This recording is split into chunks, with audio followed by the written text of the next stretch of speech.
ముందుగా మన తండ్రి అయిన దేవునికి ప్రభు అయిన యేసుక్రీస్తు ద్వారా వేవేల కృతజ్ఞతాస్తుతులు చెల్లిస్తూ ఈ యొక్క మార్నింగ్ ప్రేయర్ ద్వారా లేఖనమేమి చెప్పుచున్నది అని ఆలోచించి అనేక మందిని ఆలోచింపజేయడానికి చేరి వచ్చినటువంటి మీ అందరికీ కూడా ప్రభు అయిన యేసుక్రీస్తు నామంలో శుభాభివందనములు తెలియజేస్తూ సహోదరుల అప్పారావు గారి ప్రారంభ ప్రార్థన ద్వారా ఈనాటి మార్నింగ్ ప్రేయర్ కార్యక్రమమును మనం ప్రారంభించుకుందాము.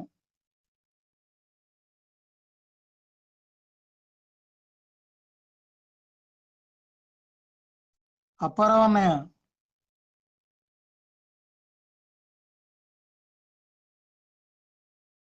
ఓకేనండి, నేనే ప్రార్థన చేస్తున్నాను. తండ్రి, మీ ఘనమైన నామమునకు వేలాది స్తుతులు, స్తోత్రములు, కృతజ్ఞతాస్తుతులు ప్రభు అయిన యేసుక్రీస్తు ద్వారా ఈ యొక్క ఉదయకాల సమయంలో మీకు సమర్పిస్తున్నాం తండ్రి.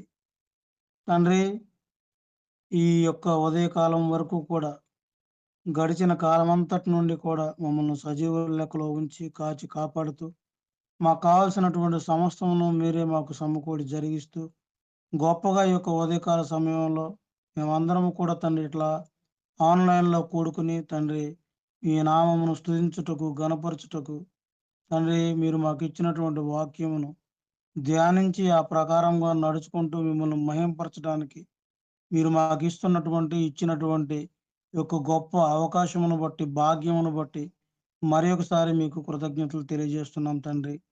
చేరు వచ్చినటువంటి ప్రతి ఒక్కరిని బట్టి మీకు కృతజ్ఞతలు తండ్రి. ఇంకా రానై ఉన్నటువంటి వారిని సకాలంలో మా మధ్యకు రాగలగడానికి మీ కృపను అనుగ్రహించమని అడుగుచున్నాం తండ్రి. పాడేటువంటి పాటలను బట్టి తండ్రి, అలాగే వాక్య పరిచర్యలోను తండ్రి, వాక్య పట్టణంలోను తండ్రి మీరే కృప చూపించమని అందరూ తండ్రి ఆసక్తి కలిగి ప్రతి విషయంలో కూడా స్పందించి ముందుకు రావడానికి మీ కృపను అనుగ్రహించమని తండ్రి, జరగబోయేటువంటి కార్యక్రమం అంతటి విషయంలో ఏ విధమైనటువంటి సాంకేతిక లోపం లేకుండా తండ్రి చక్కగా, క్రమముగా, మర్యాదగా జరగడానికి మీ కృపను అనుగ్రహించమని ఈ యొక్క కార్యక్రమం అంతటి ద్వారా సమస్త ఘనత, మహిమ, ప్రభావములు మీకే చెందాలని కోరుకుంటూ ఈ యొక్క ప్రార్థన మనవులు మా ప్రభువును మీ ప్రియకుమారుడైన యేసుక్రీస్తు ద్వారా అడిగి వేడుకొనుచున్నాము తండ్రి. ఆమెన్.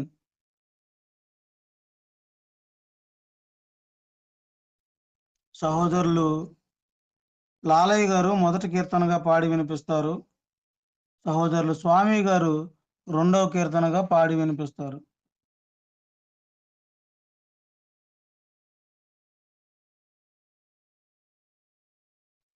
లాలయ్య గారు.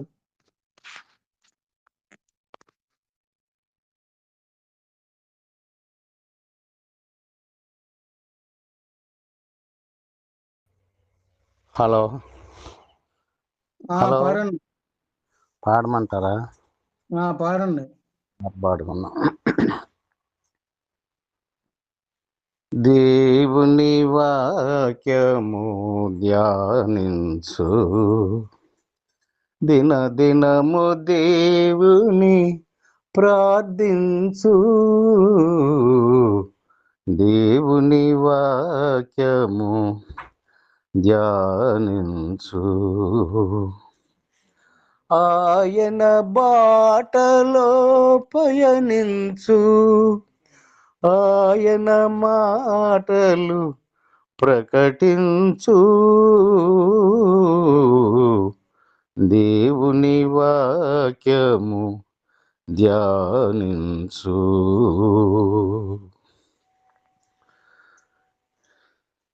ఉన్నవాడను వాడు నిన్ను నన్ను మరువడు, ఎన్నడు విడువడు యెహోవా దేవుడు. ఉన్నవాడను వాడు నిన్ను నన్ను మరువడు, ఎన్నడు విడువడు యెహోవా దేవుడు. మన పాపములను తొలగించుటకై, మన పాపములను తొలగించుటకై తన సుతుడేసుని బలినిచ్చిన ప్రియుడు, తన సుతుడేసుని బలినిచ్చిన ప్రియుడు. దేవుని వాక్యము ధ్యానించు. యెహోవా దయాళుడు, స్తుతులర్పించు. యథార్థమైనట్టి భక్తితో సేవించు. యెహోవా దయాళుడు, స్తుతులర్పించు. యథార్థమైనట్టి భక్తితో సేవించు. ఆత్మతో సత్యముతో ఆరాధించు. ఆత్మతో సత్యముతో ఆరాధించు. ఆయన ఆజ్ఞలు అనుసరించు.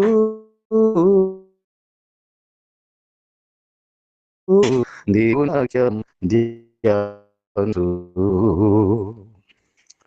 లేఖనాల వెలుగులు లోపాలు సవరించు. లోకమందున్నట్టి అజ్ఞానం తొలగించు. లేఖనాల వెలుగు లోపాలు సవరించు. లోకమందున్నట్టి అజ్ఞానం తొలగించు. లోకాశలకు నీవు లోబడక జీవించు. లోకాశలకు నీవు లోబడక జీవించు. లోకమంతా సిలువ వార్తను ప్రకటించు. లోకమంతా సిలువ వార్తను ప్రకటించు. దేవుని వాక్యము ధ్యానించు. దినదినము దేవుని ప్రార్థించు. ఆయన బాటలో పయనించు. ఆయన మాటలు ప్రకటించు. దేవుని వాక్యము ధ్యానించు. వందనాలు నాన్న, వందనాలు. తండ్రి అనే దేవునికి కృతజ్ఞతాస్తుతులు. కూడొచ్చిన మీ అందరికి యేసు ప్రభు నామంలో వందనాలండి. జీవించుచున్నావన్న పేరు ఉన్నది, మృతుడవే నీవు మృతుడవే. జీవించుచున్నావన్న పేరు ఉన్నది, మృతుడవే నీవు మృతుడవే. ఏ స్థితిలో నుండి పడిపోతివు నీవు, జ్ఞాపకము చేసుకొని మారు మనసు పొంది ఆ మొదటి క్రియలు చేయుమురన్నా. ఆ మొదటి క్రియలు చేయుమురన్నా. జీవించుచున్నావన్న పేరు ఉన్నది, మృతుడవే నీవు మృతుడవే. చల్లగా నైన ఉండు, వెచ్చగా నైన ఉండు, నులువెచ్చని స్థితి ఏల సోదరా. చల్లగా నైన ఉండు, వెచ్చగా నైన ఉండు, నులువెచ్చని స్థితి ఏల సోదరి. నా నోట నుండి ఉమ్ము వేయదలసియున్నాను, నా నోట నుండి ఉమ్ము వేయదలసియున్నాను. యేసు అన్న మాటలు మరువబోకుమురన్న, యేసు అన్న మాటలు మరువబోకుమురన్న. జీవించుచున్నావన్న పేరు ఉన్నది, మృతుడవే నీవు మృతుడవే. అన్యాయము చేయువాడు అన్యాయము చేయనిమ్ము, పరిశుద్ధుడైన వాడు పరిశుద్ధున గుండనిమ్ము. అన్యాయము చేయువాడు అన్యాయము చేయనిమ్ము, పరిశుద్ధుడైన వాడు పరిశుద్ధునగుండనిమ్ము, వాని క్రియలకు జీతమిచ్చదనన్నాడు. వాని క్రియలకు జీతమిచ్చదనన్నాడు. యేసు అన్న మాటలు మరువబోకుమురన్న, యేసు అన్న మాటలు మరువబోకుమురన్న. జీవించుచున్నావన్న పేరు ఉన్నది, మృతుడవే నీవు మృతుడవే. ఏ గడియో ఏ క్షణమో ప్రభురాకడ తెలియదురా, దొంగవలే వచ్చిదనని అన్నాడు. ఏ గడియో ఏ క్షణమో ప్రభురాకడ తెలియదురా, దొంగవలే వచ్చిదనని అన్నాడు.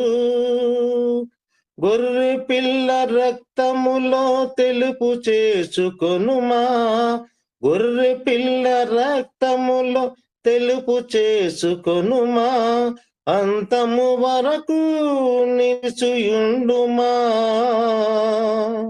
అంతము వరకు నిలిచియుండుమా. జీవించుచున్నావన్న పేరు ఉన్నది, మృతుడవే నీవు మృతుడవే. జీవించుచున్నావన్న పేరు ఉన్నది, మృతుడవే నీవు మృతుడవే. ఏ స్థితిలో నుండి పడిపోతివో నీవు, జ్ఞాపకము చేసుకొని మారు మనసు పొంది ఆ మొదటి క్రియలు చేయుమురన్నా, ఆ మొదటి క్రియలు చేయుమురన్నా.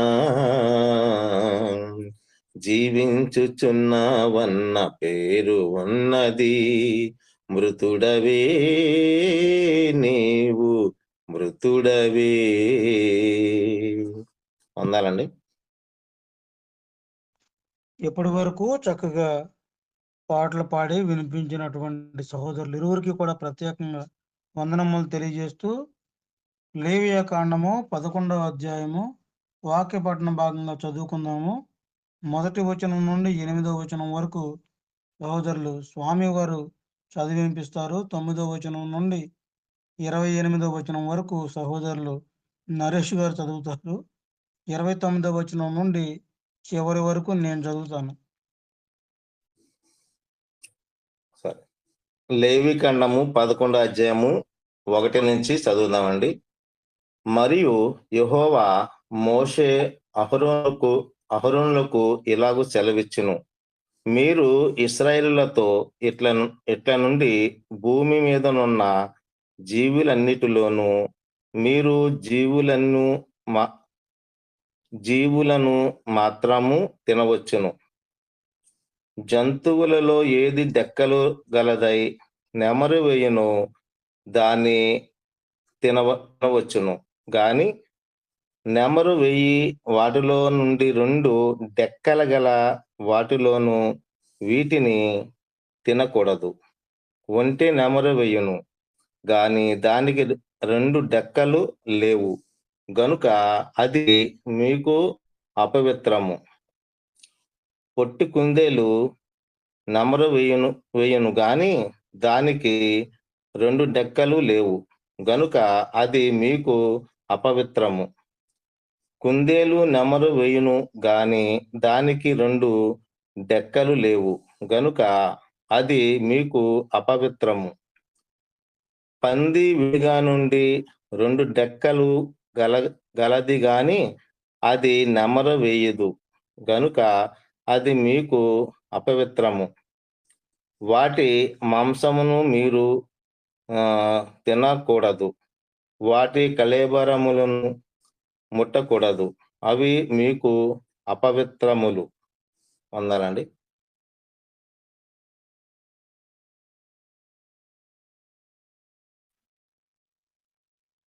జలచరములన్నిటిలో వీటిని తినవచ్చును.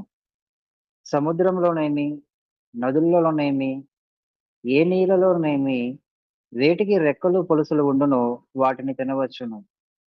సముద్రములలోనేమి, నదులలోనేమి, సమస్త జలచరములలోను, సమస్త జల జంతువులలోను వేటికి రెక్కలు పొలుసులు ఉండవో అవన్నీయు మీకు హేయములు.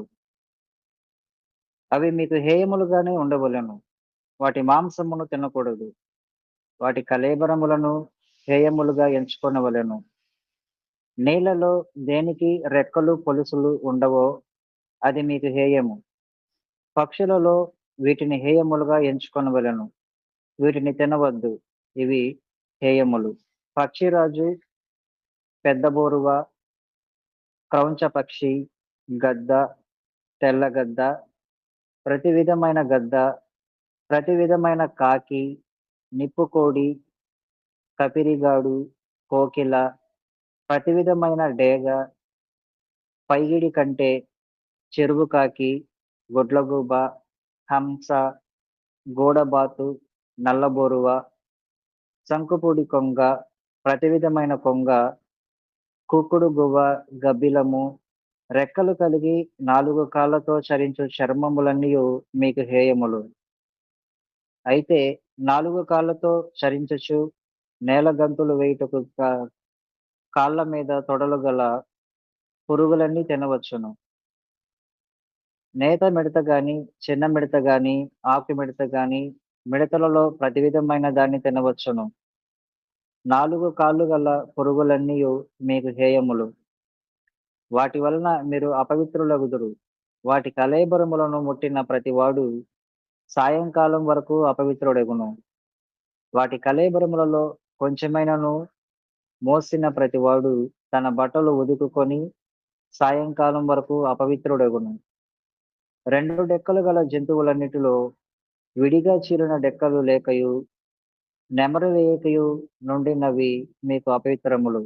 వాటి కళేబరములను ముట్టిన ప్రతివాడు అపవిత్రుడగును. 4 కాళ్ళతో నడుచు సమస్త జీవరాశులలో ఏవి అరకాలితో నడుచునో అవన్నీయు అపవిత్రములు. వాటి కళేబరములను ముట్టిన ప్రతివాడు సాయంకాలం వరకు అపవిత్రుడగును. వాటి కళేబరమును మోసిన ప్రతివాడు తన బట్టలు ఉతుకుకొని సాయంకాలం వరకు అపవిత్రుడగును. అవి మీకు అపవిత్రమైనవి.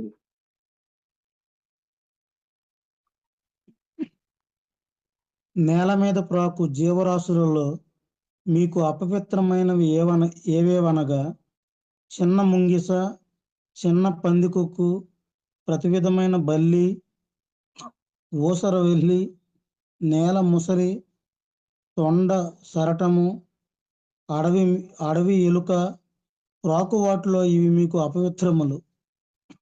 ఇవి చచ్చిన తర్వాత వీటిని ముట్టిన ప్రతివాడు సాయంకాలం వరకు అపవిత్రుడగును. వాటిలో చచ్చిన దాని కళేబరము దేని మీద పడునో అది అపవిత్రమగును. అది చెక్క పాత్రయే గాని, బుట్టయే గాని, చర్మమే గాని, సంచియే గాని, పనిచేయు ఉపకరణము ఏదియు గాని అయిన ఎడల దాని నీళ్లలో వేయవలెను. అది సాయంకాలము వరకు అపవిత్రమై ఉండును.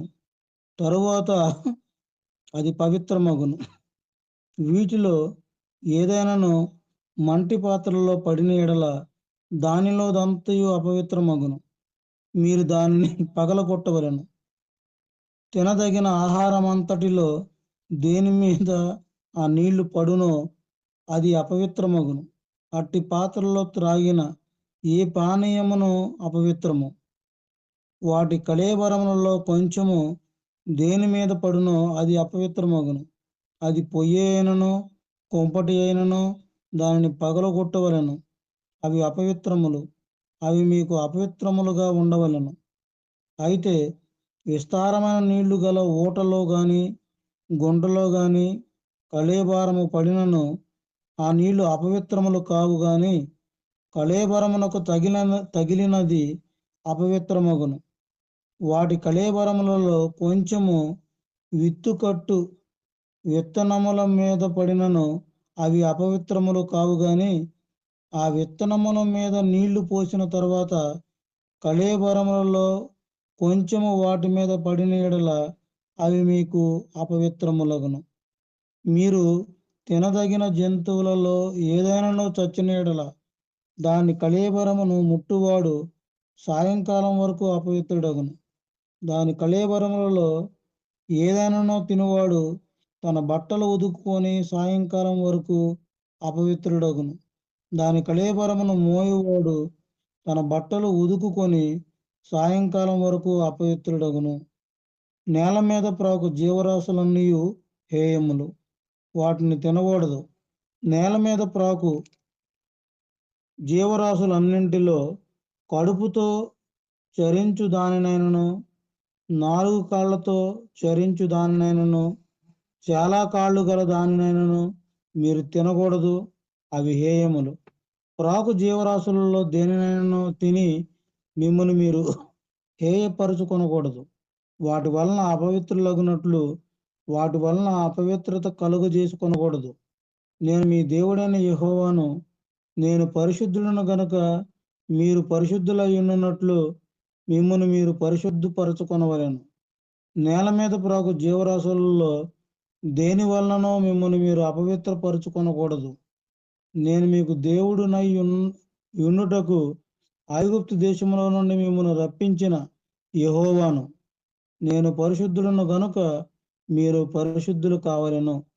అపవిత్రమైన దానికిని పవిత్రమైన దానికిని, తినదగిన జంతువులకును తినదగని జంతువులకును భేదము చేయునట్లు జంతువులను గూర్చియు పక్షులను గూర్చియు జలచరములైన సమస్త జీవులను గూర్చియు నేల మీద ప్రాకు సమస్త జీవులను గూర్చియు చేసిన విధి ఇదే అని చెప్పమనెను.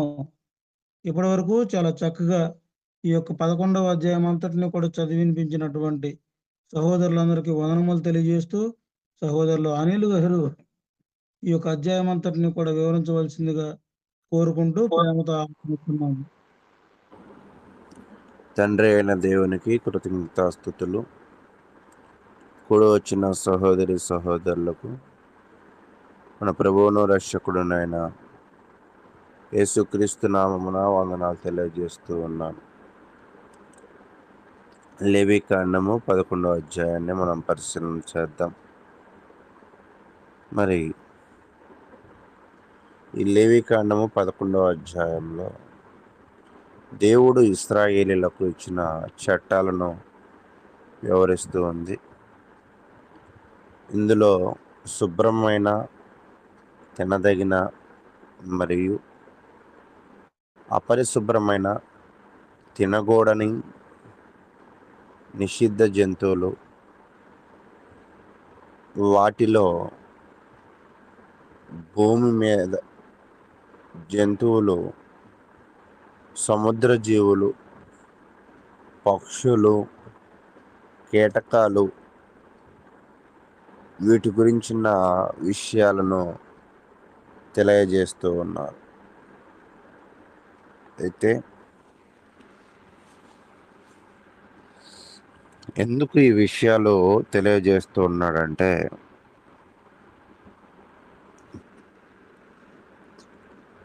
దేవుడు పరిశుద్ధుడు కాబట్టి తన బిడ్డలమైన మనము కూడా పరిశుద్ధులుగా బ్రతకాలి. కాబట్టి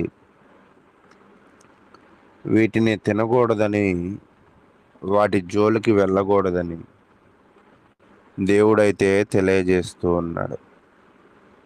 అంటే ఇక్కడ మనం నేర్చుకోవాల్సిన విషయాలు ఏంటంటే,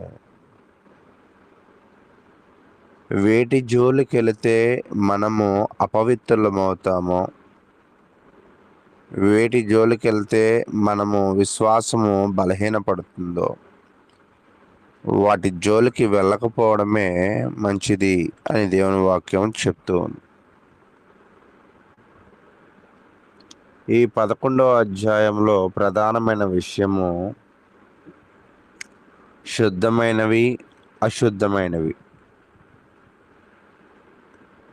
దేవుడు ఇశ్రాయేలులకు ఏ జంతువులు తినవచ్చో, ఏమి తినకూడదో స్పష్టంగా చెప్పాడు. ఇది కేవలము ఆహార నియమాలు కాదు, దేవునికి ప్రత్యేక ప్రజలుగా వేరుగా జీవించాలనే పిలుపు. అంటే అందరూ ఏమి తింటారో పక్కన పెడితే, అందరూ ఎలా ఉంటారో పక్కన పెడితే, ఆయన నమ్ముకునేవారు ఎలా ఉండాలి అనేది ఆయన సవివరంగా ఈ అధ్యాయంలో తెలియజేశాడు. 1వ అధ్యాయం 1వ వచనం నుంచి 8వ వచనం వరకు పరిశీలన చేస్తున్నప్పుడు భూమిపై నడిచే జంతువుల గురించి చెప్తూ ఉన్నాడు. శుద్ధమైనవి ఏమిటి అంటే చీలిన గోర్లు ఉండాలి, మృంగుతూ మరలి నమిలే జంతువులు కావాలి. అవి శుద్ధమైనవిగా తెలియజేస్తూ ఉన్నాడు. ఉదాహరణకి ఎద్దు, మేక,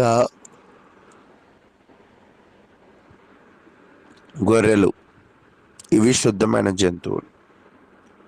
ఎందుకంటే ఇవి మృంగుతూ నమలగలవు,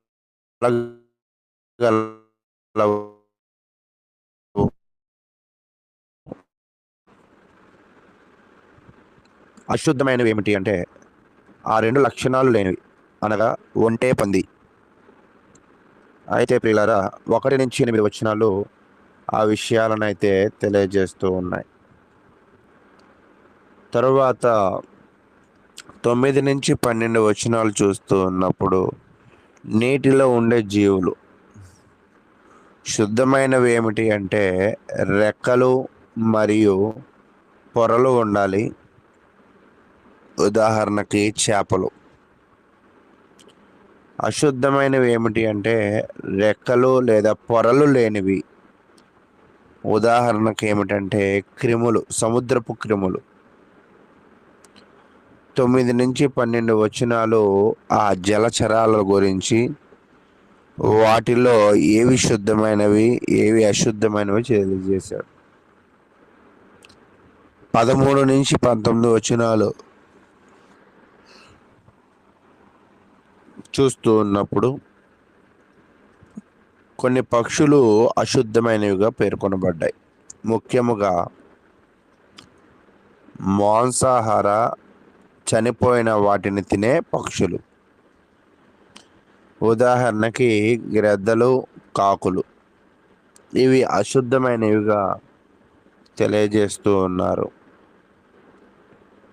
తర్వాత 20 నుంచి 23 దాకా చూస్తూ ఉన్నప్పుడు ఎగిరే క్రిములలో క్రిమికీటకాల గురించి తెలియజేస్తున్నాడు.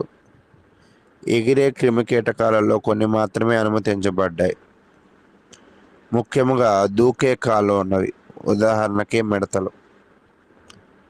మిడతలు తప్ప మిగతావన్నీ కూడా ఆ క్రిమికీటకాలలో మనమేమి కూడా అన్నీ కూడా అశుద్ధమైనవే. ఇప్పటిదాకా ఆహారాల్లో ఏది తీసుకుంటే శుద్ధమైనది, ఏది తీసుకుంటే అశుద్ధమైనది తెలియజేస్తూ ఉన్నాడు.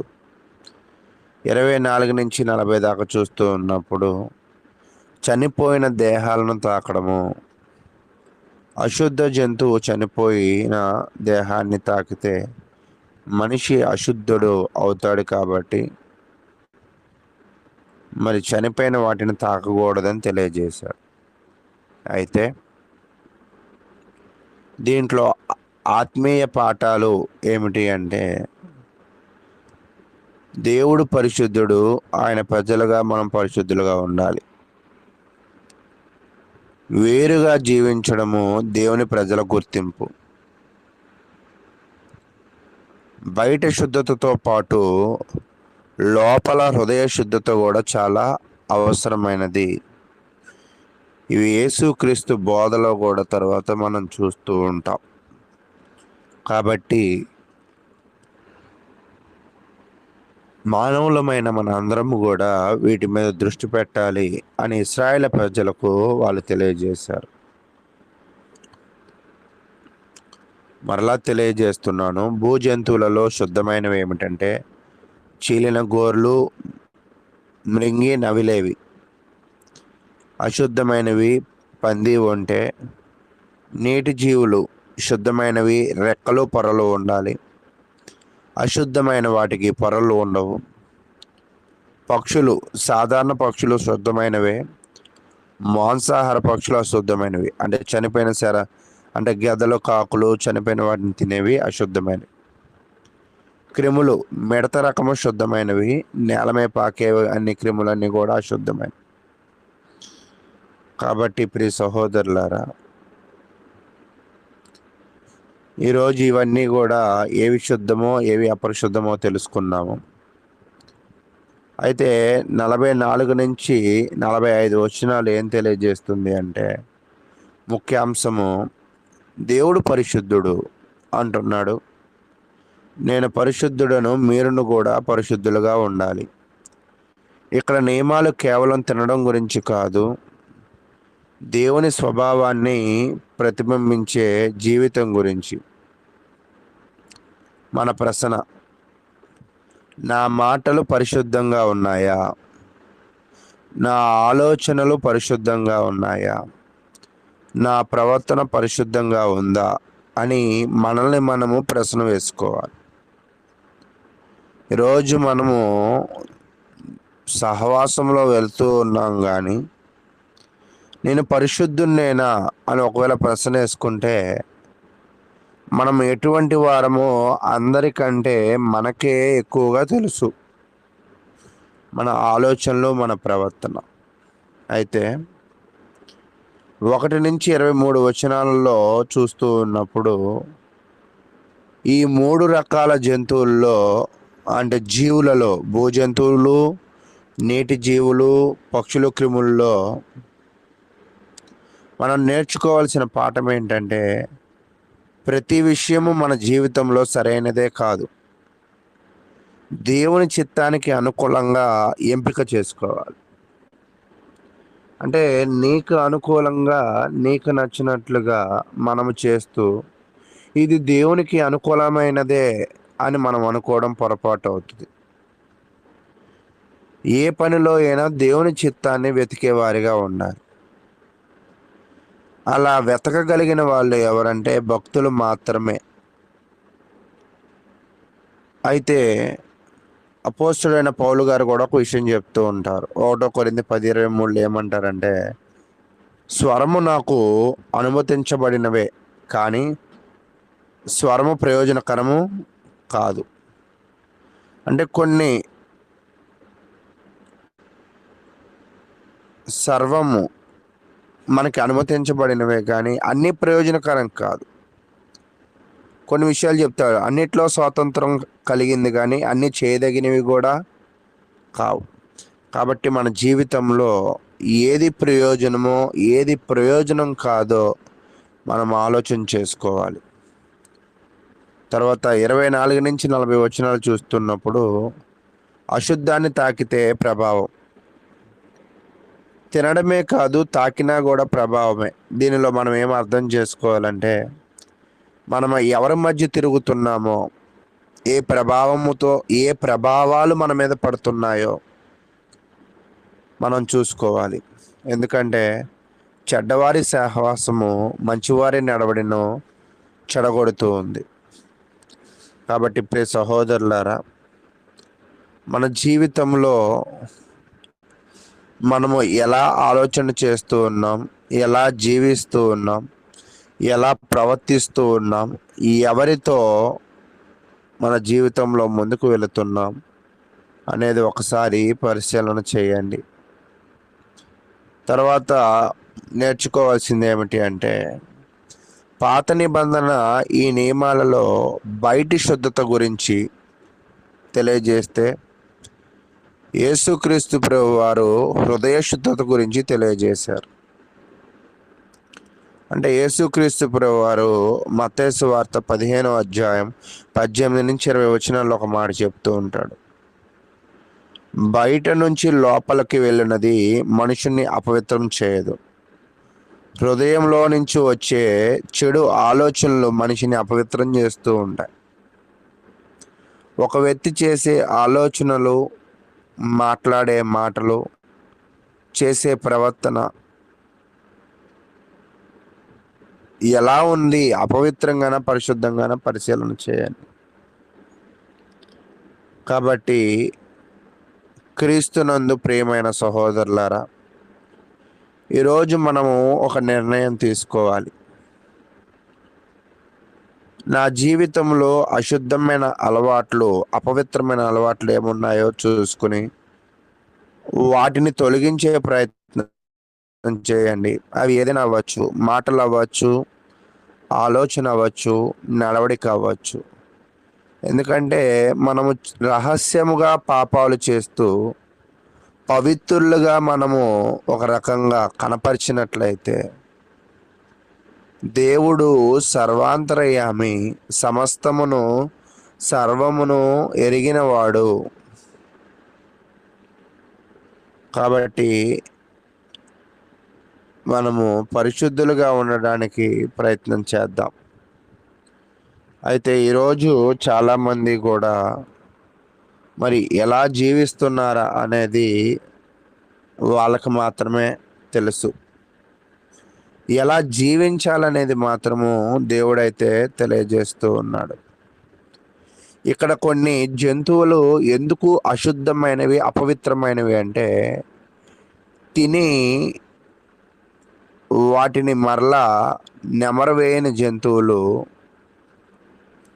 ఆ జంతువులు మంచి ఆరోగ్య స్థితిని కలిగి ఉండదు. పొలుసులు లేనివి మంచి ఆరోగ్య స్థితిని కలిగి ఉండవు. క్రిమికీటకాలు మరి మంచి ఆరోగ్య స్థితిని కలిగి ఉండవు. దేవుడు ఎందుకు వాటిని తినవద్దు అన్నాడంటే అవి మంచి ఆరోగ్య స్థితి కలిగి ఉండదు కాబట్టి వాటిని నీవు తీసుకుంటే మీ ఆరోగ్యం పాడైపోతుంది. కాబట్టి డెక్కలు గలదై, అంటే డెక్కలు అంటే మీరు కొన్ని జంతువులకి, ఎద్దులకి కింద పాదాల దగ్గర ఉంటాయి. అలా ఉన్నవి, నెమరు వేయగలిగినవే, డెక్కలు ఉన్నవి, తర్వాత పొలుసులు ఉన్నవి, ఇవైతే వాటి ఆరోగ్యము చాలా చక్కగా ఉంటూ ఉంటాయి. కాబట్టి వాటిని మీరు తినచ్చు. మిగతా వాటిని పట్టుకుంటే అవి నమ్మవేయలేవు కాబట్టి, అవి ఆరోగ్యవంతమే కావు కాబట్టి వాటిలో ఉండే చెడు బ్యాక్టీరియా ఆ శరీరాలకి రాకూడదు అని దేవుడు కోరుకుంటూ ఉన్నాడు. అంటే దేవుడు తన ప్రజలను శ్రేష్టమైన ఆహారము, పౌష్టికమైన ఆహారము, ఆరోగ్యవంతమైన ఆహారాన్ని స్వీకరించండి అని చెప్తున్నాడు. కాబట్టి ఇక్కడ మనం మరొక కోణం కూడా ఆలోచన చేయాలి. తినే ఆహారానికే ఇన్ని నియమాలు దేవుడు పెట్టినప్పుడు వినే వాక్యానికి ఎన్ని నియమాలు పెట్టుంటాడు? అందరూ వాక్యము వినదగినదేనా? ప్రశ్న వేసుకోండి. ఎవరి వాక్యము మనం వినాలి అంటే దేవుని మాటలను దేవుని మాటలుగా కలిపి చెప్పేవాళ్ళ, లేదా దానిలో కలిపి చెరిపి చెప్పేవారి బోధలు వినాల. ఒక్కోసారి మనం యూట్యూబ్స్లో కొన్ని షార్ట్స్ చూస్తూ ఉంటాం. ప్రసంగికులు ఎప్పుడు కూడా చాలామంది కూడా వాక్యాన్ని కోట్ చేయరు, వారి సొంత ఆలోచనలు చెప్తూ ఉంటారు. అలాగే ఈరోజు మనము వాటినే ఇంట్రెస్ట్గా వింటూ ఉంటాం. కానీ ఈరోజు మనము దేవుని మాటలు ప్రకటించే వారి మాటలనే, వారి ఆలోచనలు చెప్పే మాటలు కాదు, కానీ దేవుని మాటలు చెప్పే వారి విషయాలనే మనం శ్రద్ధగా వినేవారిగా, అటువంటి శ్రేష్టమైన ఆహారం మనం తినేవారిగా, దేవునికి విధేయుడుగాను పరిశుద్ధులుగాను ప్రత్యేకింపబడిన వారిగాను మనం జీవించాలి. కానీ మనము దేవుడు అనుమతించే వాటి జోలికి వెళ్ళి మన నోటి మాటల ద్వారా, మన హృదయపు ఆలోచనల ద్వారా మన పరిధులు ఎక్కడి వరకు ఉన్నాయి, మన హద్దులు ఎక్కడి వరకు ఉన్నాయో ప్రతి విషయంలో గ్రహించి మన జీవితంలో ముందుకు వెళ్ళవలసిందిగా కోరుకుంటూ, ఇంతవరకు ఓపికగా ఉన్న మీ అందరికీ కూడా ప్రభు నామమున వందనాలు తెలియజేస్తూ, మరి ఆరోగ్యమైన ఆహారాన్ని, ఆరోగ్యమైన సహవాసాన్ని, ఆరోగ్యమైన బోధను దేవుడు మనకి ఇస్తూ ఉన్నాడు. దానినే మనం స్వీకరించవలసిందిగా కోరుకుంటూ ముగిస్తూ ఉన్నాను. ఇప్పటి వరకు చాలా చక్కగా ఈ యొక్క లేవియా కాండం 11వ అధ్యాయం అంతటిని కూడా వివరించినటువంటి సహోదరులు అనిల్ గారికి ప్రత్యేకంగా వందనములు తెలియజేస్తూ, సహోదరులు యేసుపాదం గారు ఇప్పటి వరకు జరిగినటువంటి కార్యక్రమం అంతటి విషయమై, అలాగే తదుపరి దేవకరణ గారి మెసేజ్ కొరకు కూడా ప్రార్థన సహాయం కోరవలసిందిగా ప్రేమతో ఆహ్వానిస్తున్నాము. మంచిదండి, ప్రార్థన చేసుకుందాము.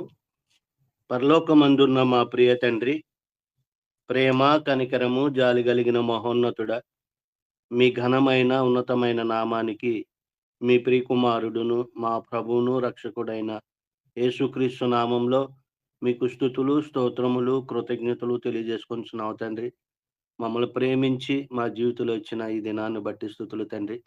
ఈ దినాన మీ పిల్లలమైన మేమందరము ఉదయకాలంలో లేచి నాయన మీ నామాన్ని నాయన కీర్తించి మహిమపరిచి, అలాగే మీరు పుటమేసినిచ్చినటువంటి గ్రంథంలో నుంచి ఉన్నటువంటి నాయన పరిశుద్ధ లేఖనాలని మేము చదవటానికి, ధ్యానించడానికి, అలాగే నాయన మీ యొక్క సేవకుల ద్వారా లేవీ కాండంలో ఉన్నటువంటి విషయాలను మాకు తెలియజేశారు తండ్రి. మా పితరులైనటువంటి వారు నాయన మరి తమ దేహాలకి ఏ ఆహారం తినాలో, ఏ ఆహారం తినకూడదో, తమ దేహాన్ని ఎలా పవిత్రంగా ఉంచుకోవాలో అనేటువంటి విషయాలు తెలియజేశారు తండ్రి. ఆ విషయాలన్నీ నేటి క్రైస్తవులైనటువంటి మాకు ముంగుర్తుగా మా దేహాలని, మా హృదయాలని మేము శుద్ధి చేసుకొని, మరి మీరు పరిశుద్ధులు కనుక మేము కూడా పరిశుద్ధులుగా ఉండాలనేటువంటి ఆలోచనతో మీ పిల్లలమైన మేము పరిశుద్ధులుగా ఉండాలని మీరు కోరుకున్నారు తండ్రి. అలాంటి పరిశుద్ధతను మేము కలిగి ఉండాలని నేర్చుకున్నాం తండ్రి. అందును బట్టి మీ కృతజ్ఞతలు. అలాగే మీ యొక్క సేవకులు దేవకిరణ గారి ద్వారా పరిశుద్ధాత్ముని యొక్క దైవత్వాన్ని గురించి మేము నేర్చుకుంటున్నాం తండ్రి. మరి పరిశుద్ధాత్ముడు మమ్మల్ని ఏ ఏ విషయాలలో ఎలా బలపరుస్తాడో, మాకు ఎలా కాపుదలుగా ఉంటాడో అనేటువంటి విషయాలు మేము నేర్చుకుంటున్నాం తండ్రి. అలాగే ఈరోజు మా మధ్యలో మరి మీ యొక్క సేవకులు ఏ విషయాలు తెలియజేయాలని మరి వాటిని సిద్ధం చేసుకొని మా ముందుకు తీసుకొచ్చారో, మరి సిద్ధపరిచినటువంటి విషయాలను సందర్భానుసారంగా మంచిగా బోధించే సామర్థ్యాన్ని మీ దాసులకు దయచేయండి. అలాగే వినుచున్నటువంటి మాకు శ్రద్ధను, ఆసక్తిని గ్రహించేటువంటి మనసును దయచేయమని కోరుకుంటూ, ఈ మనవులు మీ ప్రియకుమారుడును మా ప్రభువును రక్షకుడైన యేసుక్రీస్తు నామంలో ఈ మనవులన్నీ అడిగి వేడుకొనుచున్న ప్రియ పరలోకపు తండ్రి, ఆమేన్. ప్రార్థన చేసినటువంటి సహోదరులు యేసుపాదం గారికి ప్రత్యేకంగా వందనములు తెలియజేస్తూ, సహోదరులు దేవకరణ గారు వారికి ఇవ్వబడినటువంటి సమయం అంతటిని కూడా సంపూర్ణంగా వినియోగించుకోవాలని కోరుకుంటూ ప్రేమతో ఆహ్వానిస్తున్నాము. ఈ ఉదయకాల సమయంలో మొదటిగా మన పరలోకపు తండ్రి అయిన దేవునికి నా కృతజ్ఞతాస్తుతులు చెల్లిస్తూ ఉన్నాను.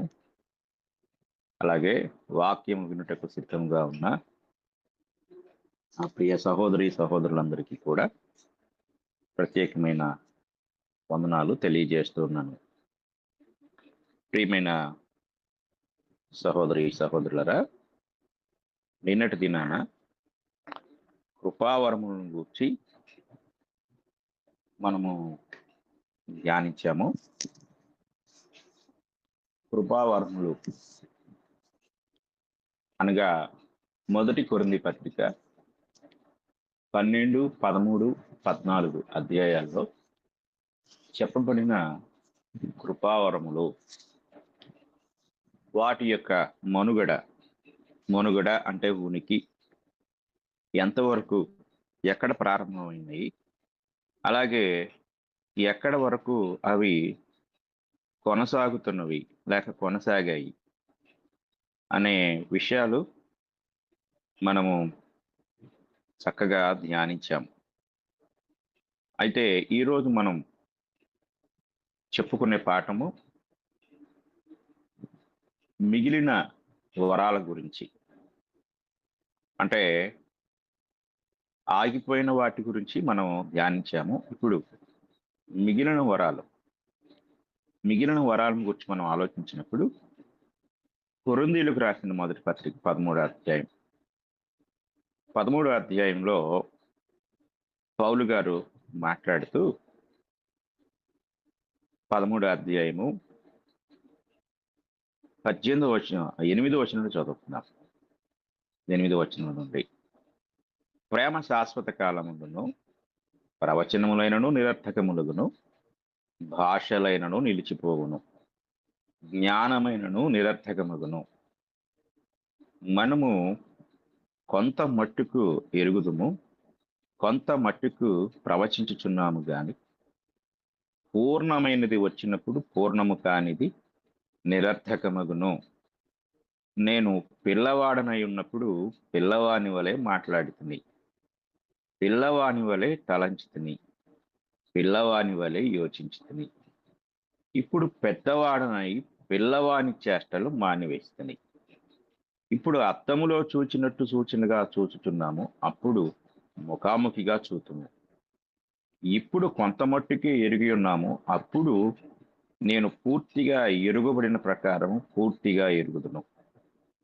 ఇక్కడ చూడండి, అప్పుడు ఇప్పుడు అని మాట్లాడుతున్నారు.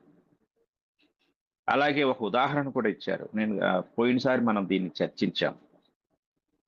ఏమిటి అంటే, పిల్లవాడనై ఉన్నప్పుడు, పెద్దవాడనై ఉన్నప్పుడు.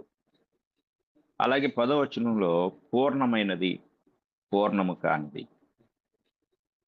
ఇలాగా వ్యత్యాసాలను గురించి పౌలు గారు మాట్లాడుతూ అసలు 8వ వచనంలోనే నిలిచిపోవును అన్నాడు. నిలిచిపోవును, ఇంగ్లీష్లో దే షల్ సీజ్ అన్నాడు. దే షల్ సీజ్ అంటే వాటిని సీజ్ చేసేస్తాడు దేవుడు. ఇంగ్లీష్లో సీజ్ అన్నాడు. ఆ తర్వాత there be knowledge it shall vanish away అన్నాడు. వ్యానిష్ అంటే వ్యర్థమైపోతుంది, పనికి రాకుండా పోతుంది. జ్ఞానవాక్యము అనేది 12వ అధ్యాయంలో కృపావరాల్లో ఒక వరం. ప్రవచనములు, భాషలు కూడా కృపావరాల్లో ఒక వరం. ఇలాగా వరముల యొక్క నిలుపుదలను గురించి మాట్లాడుతూ అది పూర్ణము కానిది అంటే ఒక వ్యక్తిలో రూపించబడే విశ్వాసము అసంపూర్ణమైనది. పూర్ణమైనది అనగా ఏదైతే వాక్యము ద్వారా కలిగే విశ్వాసం ఉందో అది పూర్ణమైనది.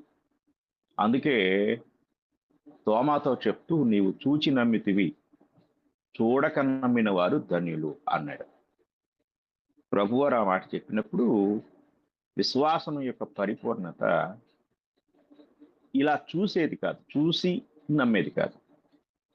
అంటే ఒక వ్యక్తి, ఒక అపోస్తలుడు లేక దేవుని సేవకుడు ఒక వ్యక్తిని స్వస్థపరిచినప్పుడు, అవును నిజంగా దేవుడు స్వస్థపరిచాడు, దేవుడు ఉన్నాడు అని నమ్మే విశ్వాసం పూర్ణమైన విశ్వాసం కాదు. అందుకే యూదులు ప్రభువుని అడిగారు, ఒక ప్రశ్న అడిగారు. ప్రశ్న కాదు కానీ ఒక మాట అడిగారు. ఏంటంటే, మా కొరకు ఒక సూచక్రియ చేయము అని ఆయన అడిగితే ప్రభు అన్నాడు, విశ్వాసము లేని మూర్ఖతరము వారలారా, యోనాను గూర్చిన సూచక్రియ తప్ప మరి ఏ సూచక్రియో మీకు అనుగ్రహింపబడదు అన్నాడు. అంటే యోనాను గూర్చిన సూచక్రియ అంటే ఈ యోనా ఏ విధంగా చాప కడుపులో 3 దినాలు ఉన్నాడో, అలాగే యేసుప్రభు వారు కూడా 3 దినాలు ఆ యొక్క సమాధి గర్భంలో ఉంటాడు. ఇది ఫైనల్ అన్నమాట, అంతిమ సూచక్రియ. అంటే ఇంతవరకు చేసినవన్నీ ఏమైపోయినాయి? అందుకే ఏమన్నాడు, విశ్వాసము లేని మూర్ఖతరము వారలారా. అంటే ఎన్నో సూచక్రియలు చేసినా కూడా ఇంకా వాళ్ళలో ఏం కలగలేదు, విశ్వాసం కలగలేదు. ఇంకొకటి చేయండి, ఇంకొక సూచక్రియ చేయండి. కనుక పౌలు గారు అందుకే కొరింథీయులకు రాసిన పత్రికలో, ఈ మొదటి పత్రికలోనే మొదటి అధ్యాయంలో ఆయన ఒక మాట తెలియజేస్తారు. అంటే ఈ మొదటి పత్రిక మనం చాలా జాగ్రత్తగా పరిశీలించినప్పుడు ఆ బహుశా మొదటి అధ్యాయము మొదటి అధ్యాయంలో ఆ పౌలు గారు మాట్లాడుతూ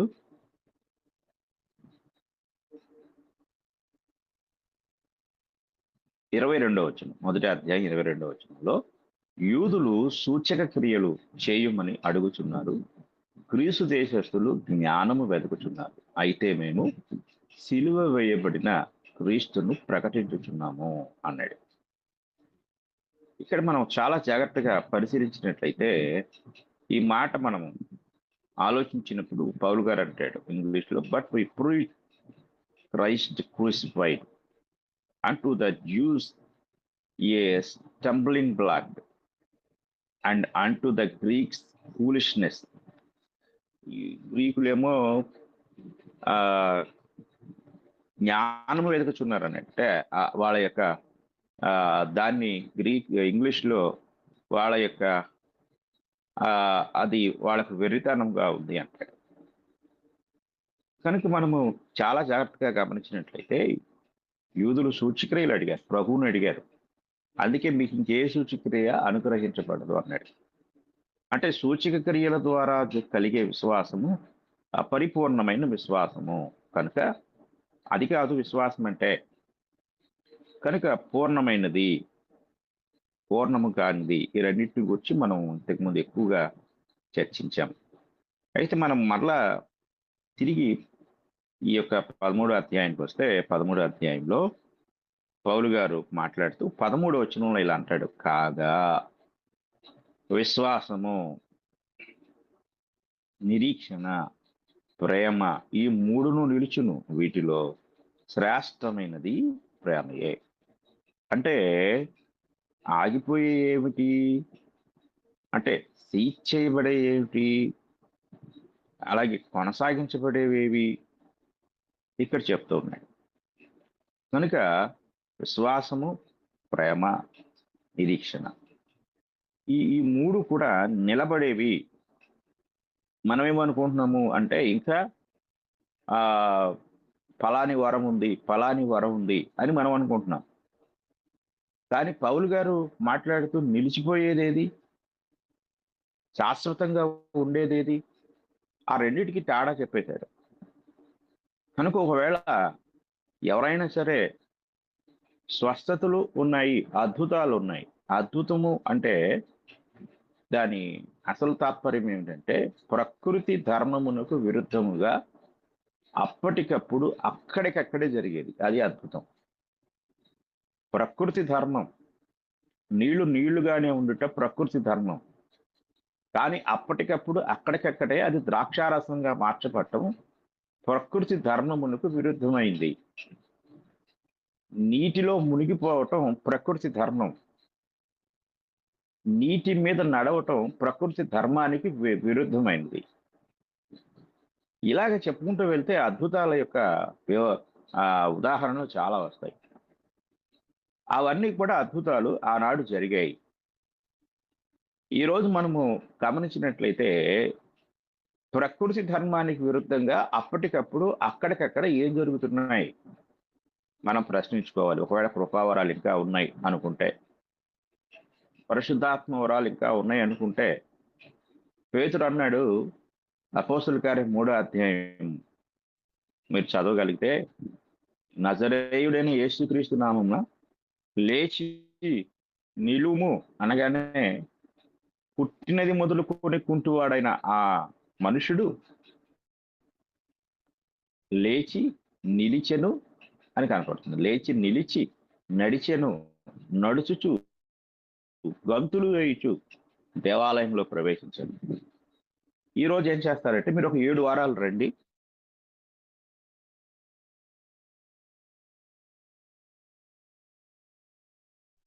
కనుక మనం ఆలోచించినట్లయితే అద్భుతాలు, స్వస్థతల యొక్క ఉద్దేశాన్ని మనం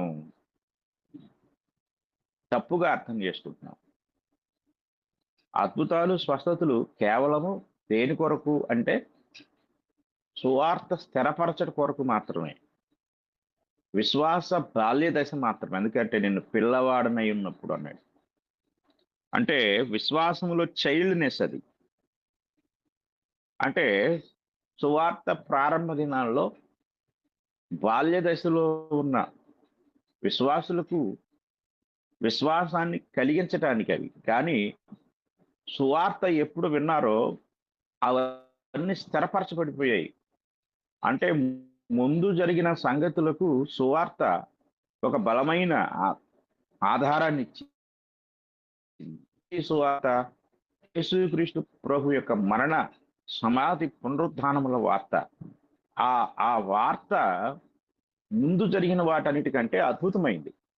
ముందు జరిగిన అద్భుతాల కంటే అద్భుతమైంది. ఆ వార్త ద్వారా పాపికి రక్షణ అనుగ్రహించబడింది.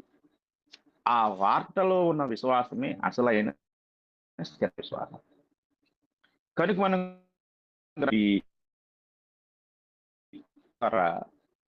లేక మిగిలిన కృపావారాల ద్వారా కలిగే విశ్వాసం ఒక చిన్న పిల్లవాడు బాల్యంలో ఉండే స్థితిని దేవుడు మనకు అలాంటి విశ్వాసం ఇవ్వటం లేదు. ఇప్పుడు మనల్ని బలమైన స్థిరమైన విశ్వాసంలోనికి నడిపించడానికి ఆయన తన వాక్యాన్ని అనుగ్రహిస్తూ ఉన్నారు. తన వాక్యము ద్వారా కలిగే విశ్వాసమే స్థిరమైన విశ్వాసం. మనం జాగ్రత్తగా గ్రహించాలి. కనుక ఈరోజు మనం ఆలోచించినప్పుడు కొందరు మనుషుల్ని ముట్టుకొనుట ద్వారా వారిలోనికి పరిశుద్ధాత్ముడు వచ్చి, పరిశుద్ధాత్ముడు ఆ శక్తితో వారు పడిపోవటం మనం చూస్తూ ఉంటాం వేదికల మీద. కానీ ఎక్కడ కూడా ఈ సంఘటన జరగలేదు. బైబిల్లో లేదు ఇది. బైబిల్లో మనం ఆలోచించినప్పుడు పెంతెకోస్తు దినాన అపోస్తలులు పరిశుద్ధాత్మను పొందినప్పుడు వారు భాషలు మాట్లాడటం ద్వారా సువార్త ప్రకటించారు, కానీ పడిపోయి గిలగిలా కొట్టుకోలేదు. ఇది మనం జాగ్రత్తగా గ్రహించాలి. రెండవది, అపోస్తలులు ఎవరి మీద చేతులు ఇచ్చారో వారు కూడా పరిశుద్ధాత్మను పొందుకున్నారు. వారు కూడా పడిపోయి గిలగిలా కొట్టుకోలేదు. రెండవది, పరిశుద్ధాత్మను అనుగ్రహించడానికి ఇక్కడ 3 పద్ధతులు ఉన్నాయి. ఒకటి, అపోస్తలుల మీద కుమ్మరించబడటం. రెండవది, అపోస్తలులు ఎవరి మీద చేతులు ఇచ్చారో వారికి అనుగ్రహించబడటం. 3, బాప్తిస్మము పొందిన క్రైస్తవునికి అనుగ్రహించబడటం. ఈ 3 పద్ధతులు కాకుండా బైబిల్ ఇంకేవి కూడా మనకు బయలుపరచలేదు. కానీ కొంతమంది ఈరోజు కూడా వారి కొరకు ప్రార్థించుడు, నీకు పరిశుద్ధాత్మ రావాలని నీ కొరకు నేను ప్రార్థిస్తున్నాను అని ప్రార్థన చేసిన వెంటనే ఇంకొక వ్యక్తిలోనికి పరిశుద్ధాత్ముడు రావటం అనేది ఒక వాక్య విరుద్ధమైన చర్య. ఇంకొకటి, కొందరు నూనెను స్ప్రింక్లింగ్ చేస్తున్నారు, చిలకరిస్తున్నారు. నూనె చిలకరించడం ద్వారా పరిశుద్ధాత్మ వారికి అనుగ్రహించబడతాడు అనేది దేవుని వాక్య విరుద్ధమైన చర్య. ఇవి ఎక్కడ కూడా బైబిల్లో మనకు చెప్పబడలేదు. కనుక భ్రమపరుచు ఆత్మ మనుషులను విశ్వాసము నుండి తప్పుతో పట్టించడానికి చేసే కార్యాలు ఇవి. కనుక మనం కళ్ళారా చూస్తున్న వాటిని చూసి ఆశ్చర్యపడకుండా అది వాక్యంలో ఉన్నదో లేదో మనం పరిశీలించాలి. ప్రతి విశ్వాసికి ఒక ప్రమాణాన్ని దేవుడు అనుగ్రహించాడు. ఏమిటి ఆ ప్రమాణం అనేది మనం చాలా జాగ్రత్తగా పరిశీలన చేసినట్లయితే అపోస్తుల కార్యముల గ్రంథము 17వ అధ్యాయము, అపోస్తుల కార్యముల గ్రంథము 17వ అధ్యాయము 11వ వచనము చదువుకున్నట్లయితే అక్కడ ఈ మాట కనపడుతుంది. చూడండి, వీరు దెస్సలోనికలో ఉన్న వారి కంటే గనులై ఉండిరి గనుక ఆసక్తితో వాక్యమును అంగీకరించి పౌలును శీలయును చెప్పిన సంగతులు అలాగున్నవో లేవో అని ప్రతిదినమును లేఖనములు పరిశోధించుచు వచ్చిరి. అలాగే యెషయా గ్రంథము 34వ అధ్యాయము 16వ వచనాన్ని కూడా మనం చదువుకుందాం. 16వ వచనంలో ఈ మాట కనపడుతుంది. యెహోవా గ్రంథమును పరిశీలించి చదువుకొనుడి. గుడ్డిగా నమ్మేయటం కాదు, గుడ్డిగా వినేయటం కాదు.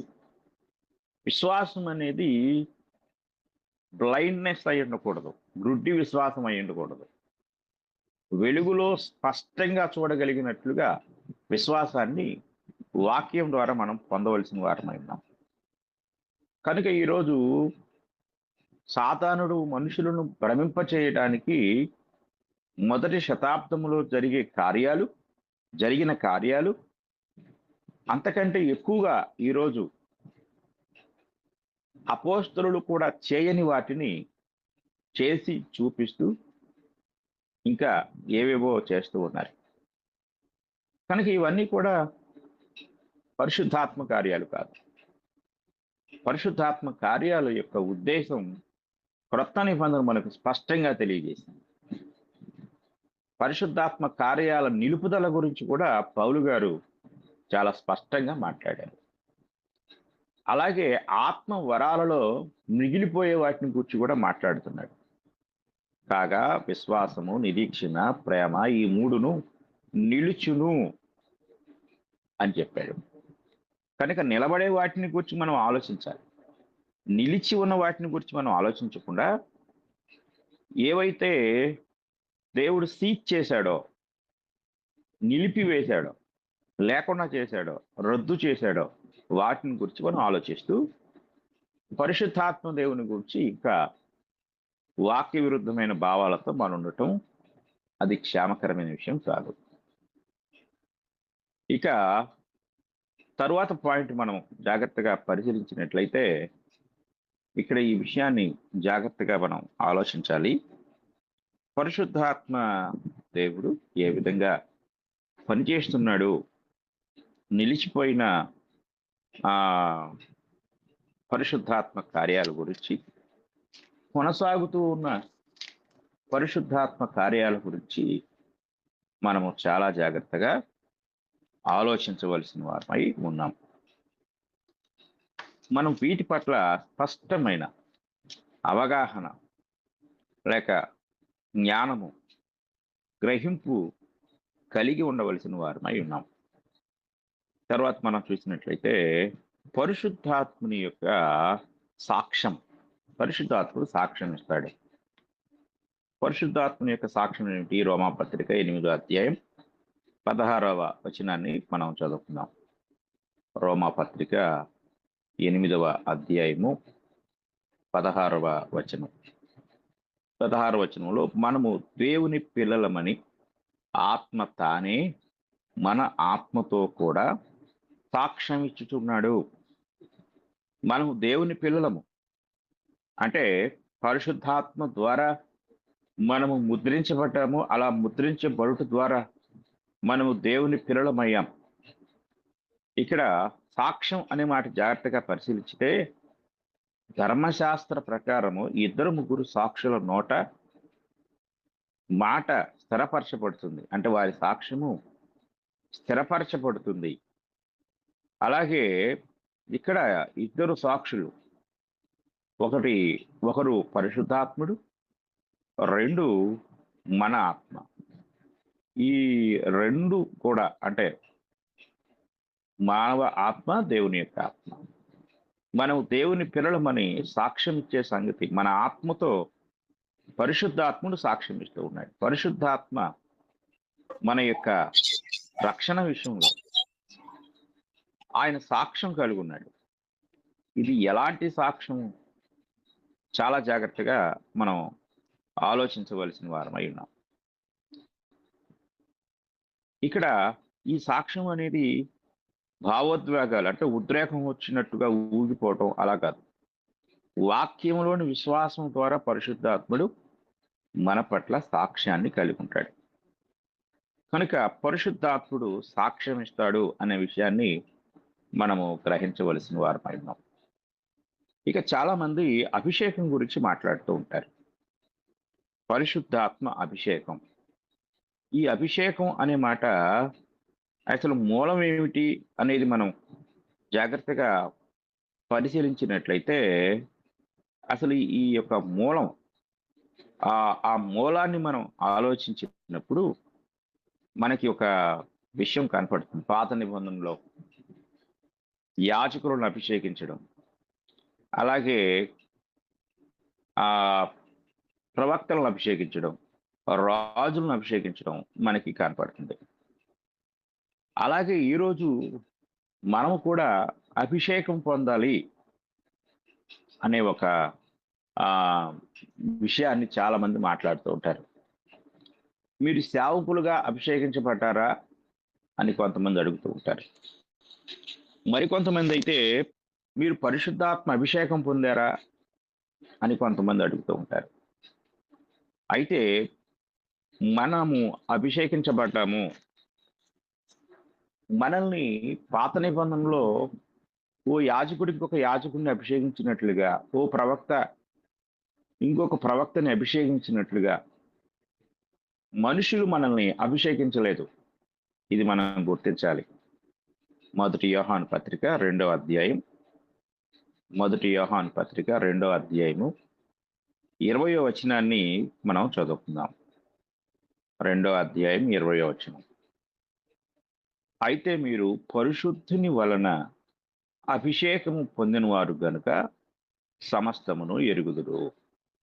అలాగే 27వ వచనాన్ని కూడా మనం చదువుకుందాం.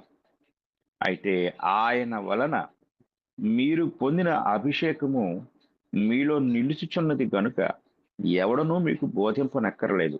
ఆయన ఇచ్చిన అభిషేకము సత్యమే గాని అబద్ధం కాదు. అది అన్నిటినీ కూర్చి మీకు బోధించుచున్న ప్రకారముగాను, ఆయన మీకు బోధించిన ప్రకారముగాను ఆయనలో మీరు నిలుచుచున్నారు. మూల భాషలో నిలిచి ఉండుడి అని కనపడుతుంది. ఏమిటి ఈ అభిషేకం? క్రైస్తవునికి అభిషేకం అనేది పరిశుద్ధాత్ముని యొక్క అభిషేకం. పాత నిబంధనలో మనుషుల్ని అభిషేకించారు. ఈరోజు కూడా చాలా మంది ఆర్డినేషన్ అని చెప్పి వారికి కొంతమంది పాస్టర్లు క్రొత్తగా పాస్టర్ అయిన వ్యక్తిని, పాస్టర్గా చేయబడే వ్యక్తిని ఒక చోట కూర్చోబెట్టి లేదా నిల్చోబెట్టి కొబ్బరి నూనె తీసుకొని అతని తల మీద అందరూ పోసి అందరూ చేతులుచ్చి ప్రార్థిస్తూ ఇక నుండి ఇతరిని మేము అభిషేకిస్తున్నాము అని తీర్మానం చేస్తారు. ఇది ఎక్కడి నుండి వచ్చింది? క్రొత్త నిబంధనలో అపోస్తలులు ఇలాగ ఎవరి మీదైనా నూనె పోసి చేతులుచ్చి అభిషేకించిన సందర్భం మనకి ఎక్కడైనా ఉందా? జాగ్రత్తగా ఆలోచించాలి. అపోస్తలులు పరిశుద్ధాత్మను ఇతరులకు అనుగ్రహించుటకు వారి మీద చేతులుంచి ప్రార్థించినప్పుడు మనం మొట్టమొదటిగా ఇది అపోస్తలుల కార్యం 8వ అధ్యాయంలో సమరయలోని క్రైస్తవులు మార్పు పొందినారన్న సంగతి యెరూషలేములోని అపోస్తలులు విన్నప్పుడు చాలా సంతోషించి వచ్చి వారి మీద, రక్షించబడిన వారి మీద చేతులుంచి వారు ప్రార్థించి పరిశుద్ధాత్మ వరాన్ని వారికి అనుగ్రహించారు. పాత నిబంధనలో ఒకవేళ అలా జరుగుంటే, పాత నిబంధనలో ఉన్న విషయాన్ని తీసుకుంటే అక్కడ లేవి గోత్రం నుండి వచ్చిన యాజకుడు, ప్రధాన యాజకుడు మాత్రమే ఒలీవ నూనె పోసి అభిషేకిస్తాడు. కనుక ఈరోజు ఇది తీసుకుంటే ఇలా చేసేవాళ్ళు ఏ లేవి గోత్రం నుండి వచ్చిన యాజకులుగా ఉన్నారు ఆలోచించండి. కనుక ఇవన్నీ కూడా వాక్యంలో లేని సంగతులు.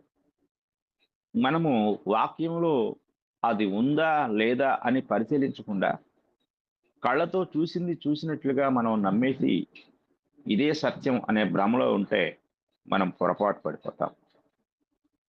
ఆనాడు మనుషుల ద్వారా మనుషులను దేవుడు అభిషేకిస్తే, ఈరోజు ఆయన తన ఆత్మ ద్వారా నిన్ను అభిషేకిస్తున్నాడు. ఏ అభిషేకం గొప్పది? పరిశుద్ధాత్మ ద్వారా నిన్ను అభిషేకించడం గొప్పదా, నీ తల మీద నూనె పోసి అభిషేకించడం గొప్పదా? నీకు నూనెతో అభిషేకం కావాలా, పరిశుద్ధాత్మతో అభిషేకం కావాలా? మనుషులు నిన్ను అభిషేకించితే బాగుంటుందా, లేక దేవుడే నిన్ను అభిషేకిస్తే బాగుంటుందా? ఏది గొప్పది ఆలోచించండి. కనుక మనము ఈ అభిషేకాన్ని మనము ఆ పరిశుద్ధాత్మ ద్వారా పొందుకున్నాం. ఇక మనకి ఏ అభిషేకము అవసరం లేదు. క్రొత్త నిబంధనలో ఈ అభిషేకం కాకుండా ఇంకొక అభిషేకాన్ని దేవుడు మనకు బోధించలేదు. ఎక్కడైనా చూడండి మీరు, ఇలాగ నూనె పోసే అభిషేకం ఎక్కడ క్రొత్త నిబంధన మనకు చెప్పలేదు. కనుక ఇక్కడ అనాయింటింగ్, గ్రీకులో అనాయింటింగ్ అనే మాట, ఇంగ్లీష్లో అనాయింటింగ్ అనే మాట కనపడుతుంది. ఈ మాట మనం చూస్తే ఇది కేవలం రాజులు, యాజకులు అభిషేకం పొందేవారు. క్రీస్తు ప్రభు పరలోకం నుండి అభిషేకించబడిన అభిషిక్తుడు కనుక చాలా జాగ్రత్తగా మనం గమనించాలి. కనుక మనం పరిశీలించినప్పుడు ఈ అభిషేకం అనేది ఆగిపోయింది. మనం అందరం కూడా పరిశుద్ధాత్మ అభిషేకాన్ని పొందుతున్నాం. కనుక యోహాను గారు మాట్లాడుతూ ఆయన మాట్లాడిన సందర్భాల్లో చాలా స్పష్టంగా అంటున్నాడు, అయితే ఆయన వలన మీరు పొందిన అభిషేకము మీలో నిలుచుచున్నది గనుక ఎవడనో మీకు బోధింపనక్కర్లేదు.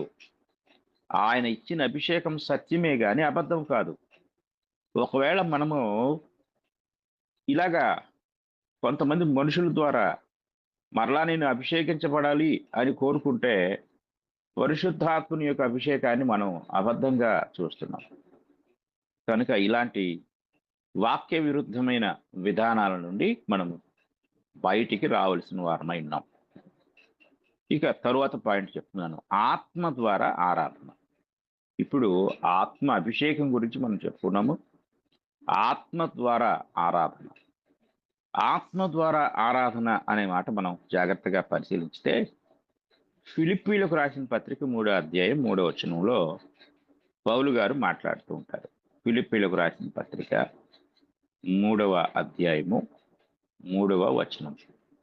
ఈ 3వ వచనాన్ని చూస్తే, ఎందుకనగా శరీరమును ఆస్పదము చేసుకొనక దేవుని యొక్క ఆత్మ వలన ఆరాధించుచు క్రీస్తు యేసునందు అతిశయపడుచున్న మనమే సున్నతి ఆచరించువారము అంటాడు.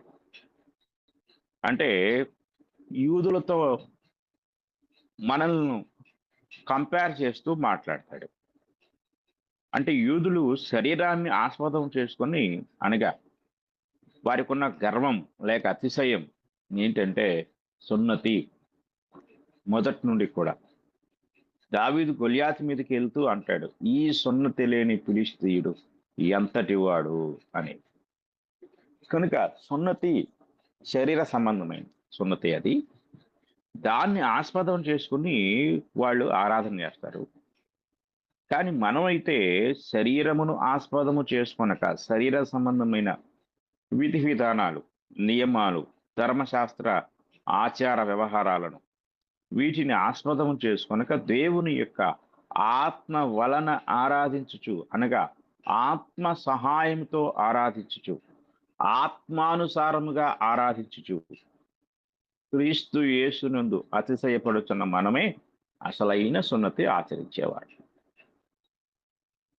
అనగా దేవుని ఆరాధించే విషయంలో పరిశుద్ధాత్మ దేవుడు మనకు సహాయకుడుగా ఉంటాడు. కొంతమంది ఏం చెప్తున్నారంటే ఆరాధనలో యేసుక్రీస్తు వారు తండ్రిని ఆరాధిస్తాడు, పరిశుద్ధాత్ముడు కూడా తండ్రిని ఆరాధిస్తాడు, క్రైస్తవుడు కూడా తండ్రిని ఆరాధిస్తాడు.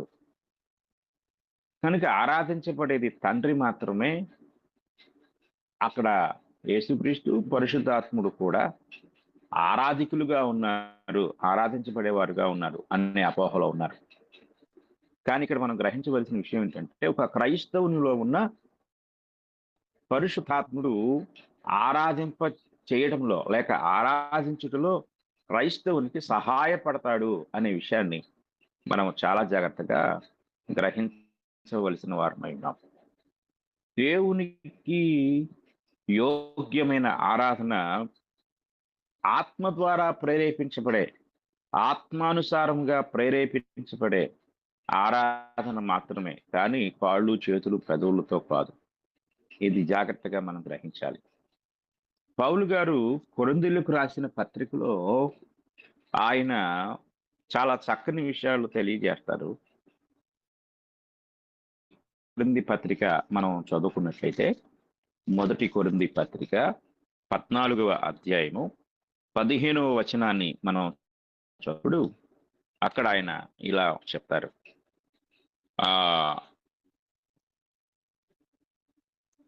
15 కాబట్టి ప్రార్థన చేతును మనస్సుతోనూ ప్రార్థన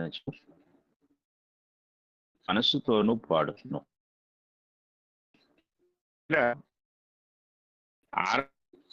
పాటల విషయంలో ప్రార్థన ఎవరి యొక్క సహాయం? పరిశుద్ధాత్మని యొక్క సహాయం, పరిశుద్ధాత్మని యొక్క సహకారం అనేది చాలా ప్రాముఖ్యమైనది.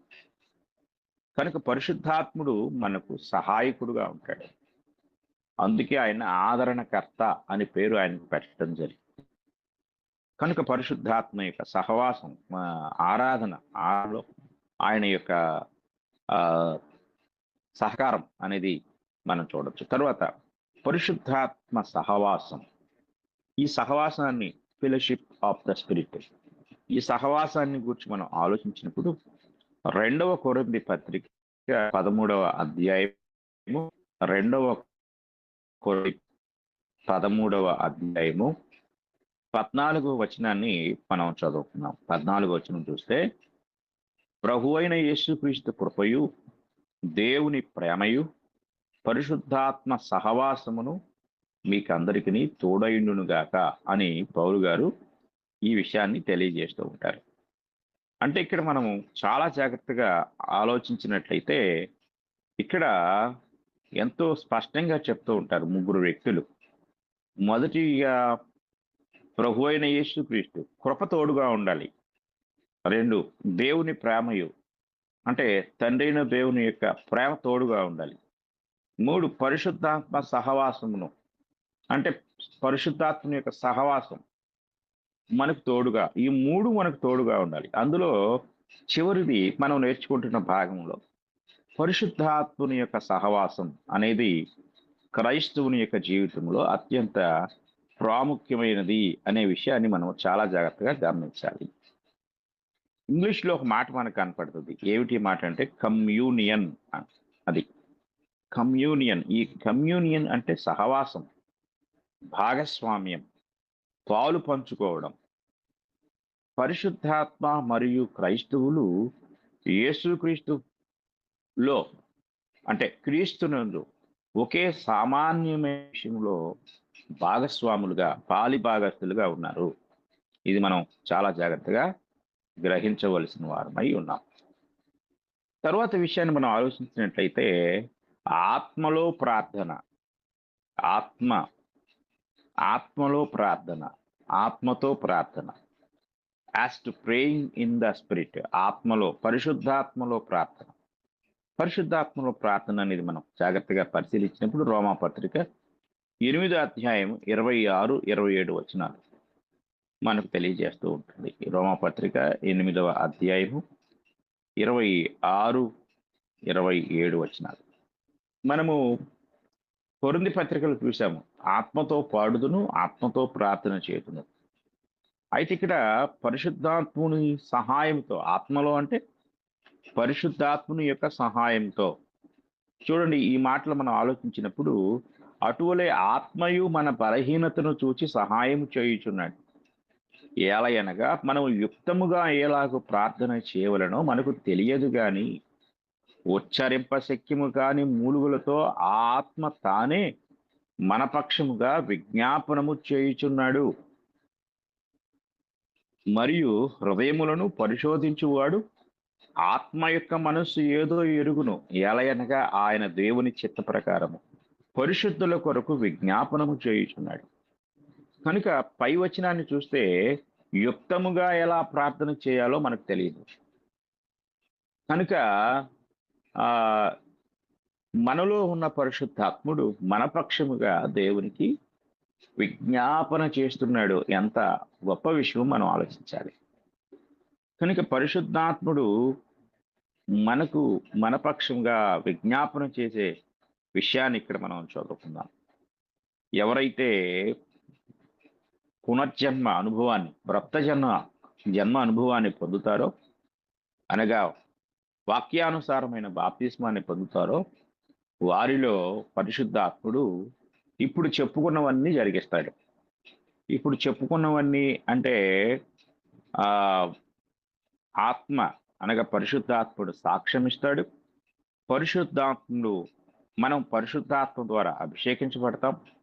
అలాగే పరిశుద్ధాత్మని ద్వారా ఆరాధిస్తాం.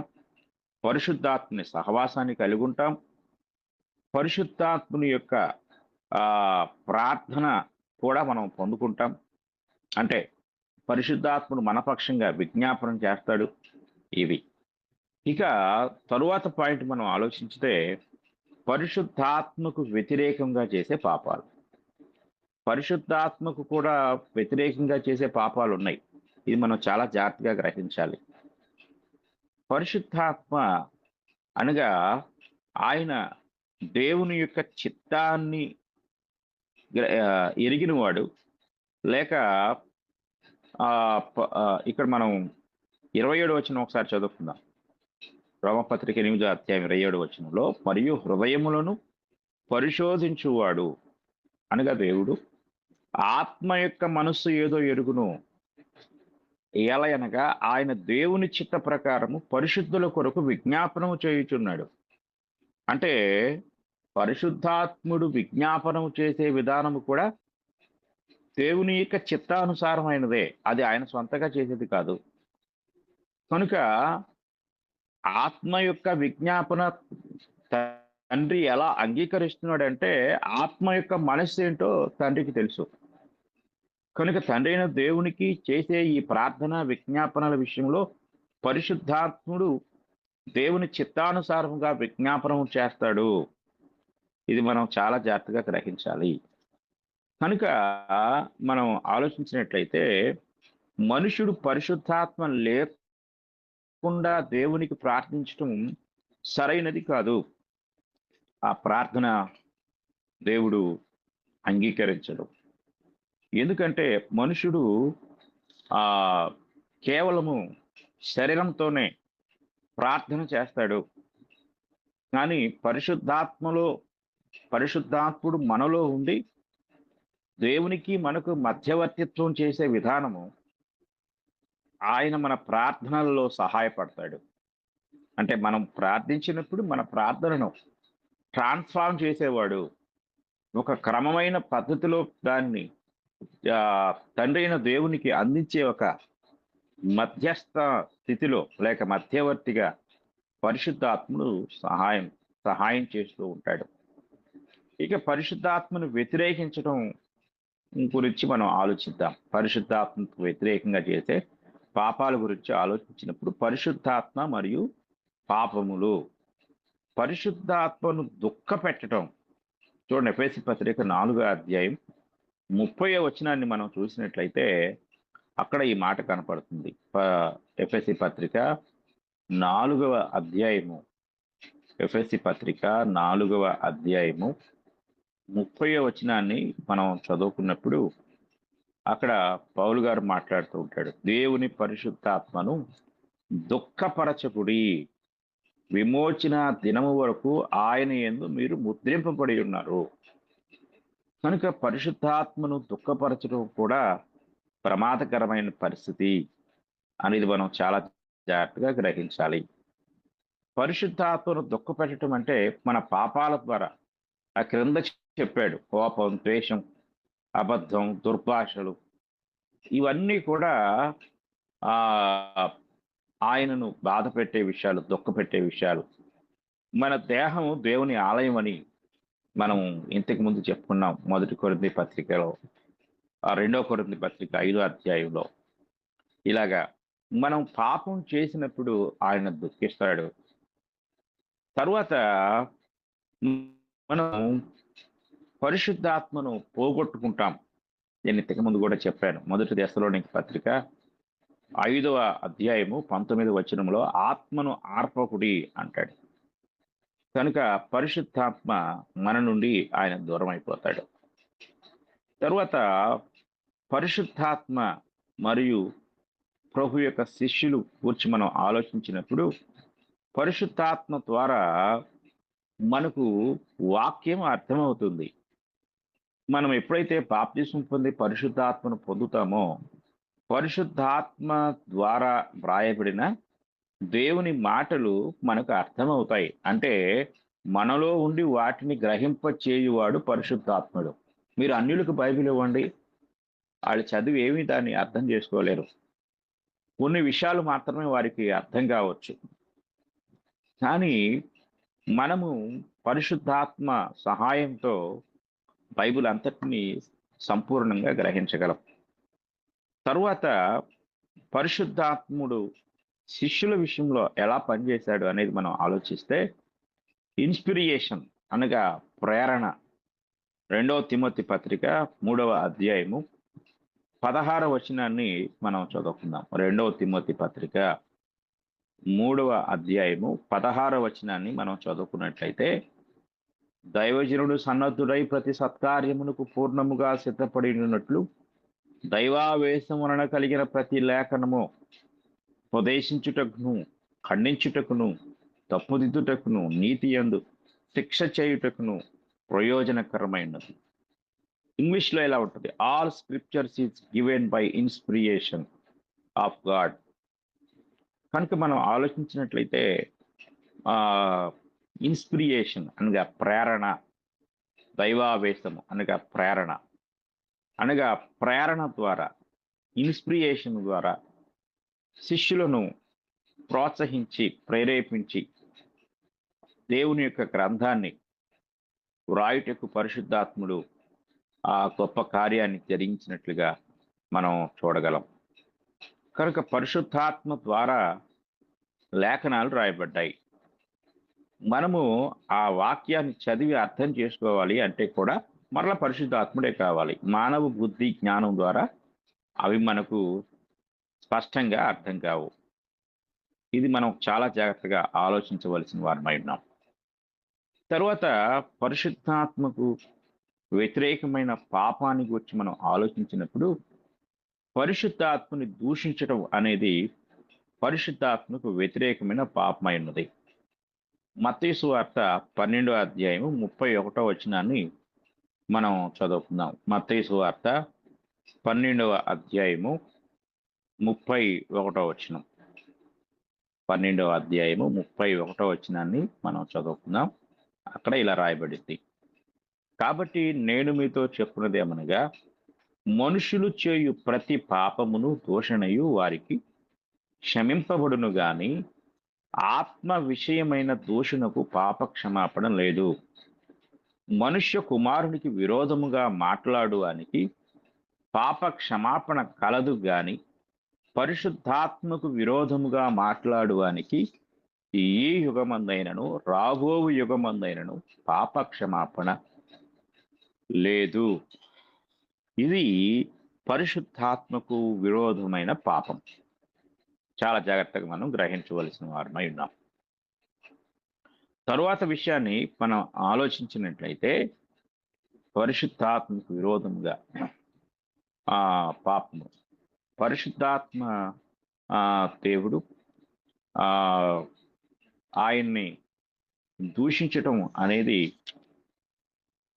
క్షమించరాని నేరంగా, క్షమించరాని పాపంగా పరిణమిస్తుంది. ఇది ఒకసారి జరిగేది కాదు. నిరంతర హృదయ కాఠిన్యంతో పరిశుద్ధాత్ముడు లేఖనాల ద్వారా ఇచ్చే సాక్ష్యాన్ని తృణీకరించటం, ధిక్కరించటం, దూషించటం అనేది పరిశుద్ధాత్ముని వ్యతిరేకంగా చేసే పాపంగా మనం చూస్తూ ఉంటాం. కనుక మనం చాలా జాగ్రత్తగా పరిశీలించినప్పుడు అపోస్తుల కార్యములు 7వ అధ్యాయము 51వ వచనాన్ని మనం చదువుకున్నట్లయితే, అపోస్తుల కార్యములు 7వ అధ్యాయము 51వ వచనం, అక్కడ మనకి ఒక అద్భుతమైన మాట కనపడుతుంది. అపోస్తుల కార్యములు 7వ అధ్యాయము 51వ వచనం చదువుతున్నాం. 7వ అధ్యాయము 51వ వచనం.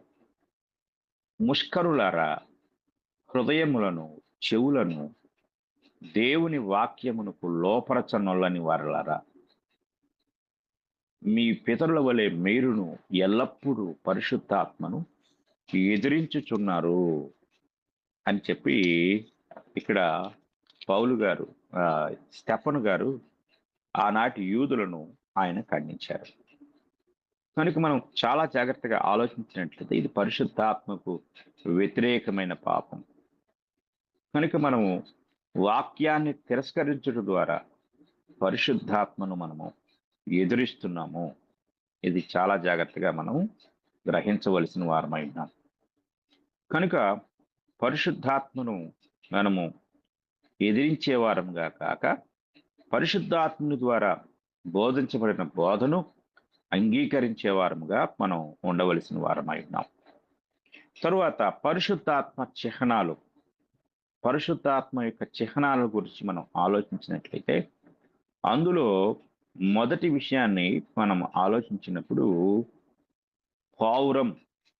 చూడండి, యోహాను 1వ అధ్యాయం, అంటే యోహాను సువార్త 1వ అధ్యాయము 32వ వచనాన్ని మనం చదువుకుందాం. యోహాను సువార్త 1వ అధ్యాయము 32వ వచనాన్ని మనం చదువుకున్నట్లయితే, మరియు యోహాను సాక్ష్యం ఇచ్చుచు ఆత్మ పావురము వలె ఆకాశము నుండి దిగి వచ్చుట చూచితిని, ఆ ఆత్మ ఆయన మీద నిలిచెను అని యోహాను గారు సాక్ష్యం ఇస్తూ ఉంటారు. ఇంకా మనం గమనించినట్లయితే మత్తయి సువార్త 3వ అధ్యాయం 17వ వచనంలో కూడా ఈ మాట మనకి కనపడుతుంది. తరువాత ఆదికాండము 1వ అధ్యాయము 2వ వచనాన్ని మనం చదువుకున్నప్పుడు దేవుని ఆత్మ జలముల పైన అల్లాడుచుండెను అనే మాట అక్కడ మనకు కనపడుతుంది. అంటే పావురము తన గుడ్లపై కూర్చొని వాటిని కాపాడుతున్నట్లుగా ఇక్కడ ఒక విషయం మనకి కనపడుతుంది. మత్తయి సువార్త 10వ అధ్యాయము 16వ వచనాన్ని మనం చదువుకుందాం. మత్తయి సువార్త 10వ అధ్యాయం 16వ వచనంలో ఈ మాట కనపడుతుంది, చదువుకుందాం. మత్తయి సువార్త 10వ అధ్యాయము 16వ వచనాన్ని మనం చదువుకున్నట్లయితే, ఇదిగో తోడేళ్ల మధ్యకు గొర్రెలను పంపినట్టు నేను మిమ్మల్ని పంపుచున్నాను కనుక పాముల వలె వివేకులను, పావురముల వలె నిష్కపటులనై ఉండుడి. అంటే పావురము నిష్కపటమైనది కనుక పరిశుద్ధాత్మ దేవుని పావురంతో పోల్చటము లేక పావురాకారాన్ని ఆయన ధరించటము ఇక్కడ మనం చూస్తూ ఉన్నాం. తరువాత ఇంకొక విషయాన్ని మనం చాలా జాగ్రత్తగా గమనించినట్లయితే నీటితో పరిశుద్ధాత్మని పోల్చటం మనం చూస్తూ ఉన్నాం. చూడండి, జాగ్రత్తగా మనం పరిశీలించినప్పుడు ఆ యోహాను సువార్త 7వ అధ్యాయము 38, 39వ వచనాన్ని చదువుకుందాం. యోహాను సువార్త 7వ అధ్యాయం, యోహాను సువార్త 7వ అధ్యాయము 38, 39 వచనాలు మనం చూసినట్లయితే నీటితో పోల్చబడటం. నా యందు విశ్వాసం ఉంచు వాడెవడో లేఖనము చెప్పినట్టు వారి కడుపులో నుండి జీవజల నదులు పారునని బిగ్గరగా చెప్పెను. ఈ జీవజల నదులు ఏమిటి అంటే కింద వచనం చూడండి, తన యందు విశ్వాసముంచు వారు పొందబోవు ఆత్మను గూర్చి ఆయన ఈ మాట చెప్పెను. యేసు ఇంకను మహిమపరచబడలేదు గనుక ఆత్మ ఇంకను అనుగ్రహింపబడి ఉండలేదు. పై వచనంలో జీవజల నదులు అనగా క్రింద వచనంలో చెప్తున్న పొందబోవు ఆత్మ. కనుక ఎవరైతే ఆయన యందు విశ్వాసం ఉంచుతారో వాళ్ళు పరిశుద్ధాత్మను పొందుతారు. ఆ పరిశుద్ధాత్మను నీటితో పోల్చటం జరిగింది. చాలా జాగ్రత్తగా మనం గ్రహించవలసిన వారమై ఉన్నాం. తరువాత మనం ఆలోచన చేసినట్లయితే ఆ నూనెతో పోల్చటం కూడా జరిగింది. చూడండి, నూనెతో పోల్చిన సందర్భాలను మనం జాగ్రత్తగా ఆలోచించినట్లయితే ఆ సమూయేలు మొదటి గ్రంథము 16వ అధ్యాయము 13వ వచనాన్ని మనం చదువుకుందాం. యెషయా గ్రంథం సమూయేలు మొదటి గ్రంథం 16వ అధ్యాయం 13వ వచనం. సమూయేలు మొదటి గ్రంథము 16వ అధ్యాయము 13వ వచనాన్ని మనం చదువుకుంటే, సమూయేలు తైలపు కొమ్మును తీసి వాని సహోదరుల ఎదుట వానికి అభిషేకము చేసెను. నాట నుండి యెహోవా ఆత్మ దావీదు మీదికి బలముగా వచ్చెను. ఇక్కడ అభిషేకించబడిన తరువాత అభిషేక తైలంతో అభిషేకించబడిన తరువాత ఆయన అంటే ఆత్మ దావీదు మీదికి రావటం కూడా జరిగింది. తర్వాత పరిశుద్ధాత్ముడు గాలితో పోల్చబడ్డాడు. గాలిని గూర్చి మనం ఆలోచించినప్పుడు మనకు ఇక్కడ మొట్టమొదటిగా కనపడే ఒక సాదృశ్యం ఏమిటి అనేది మనం ఆలోచిస్తే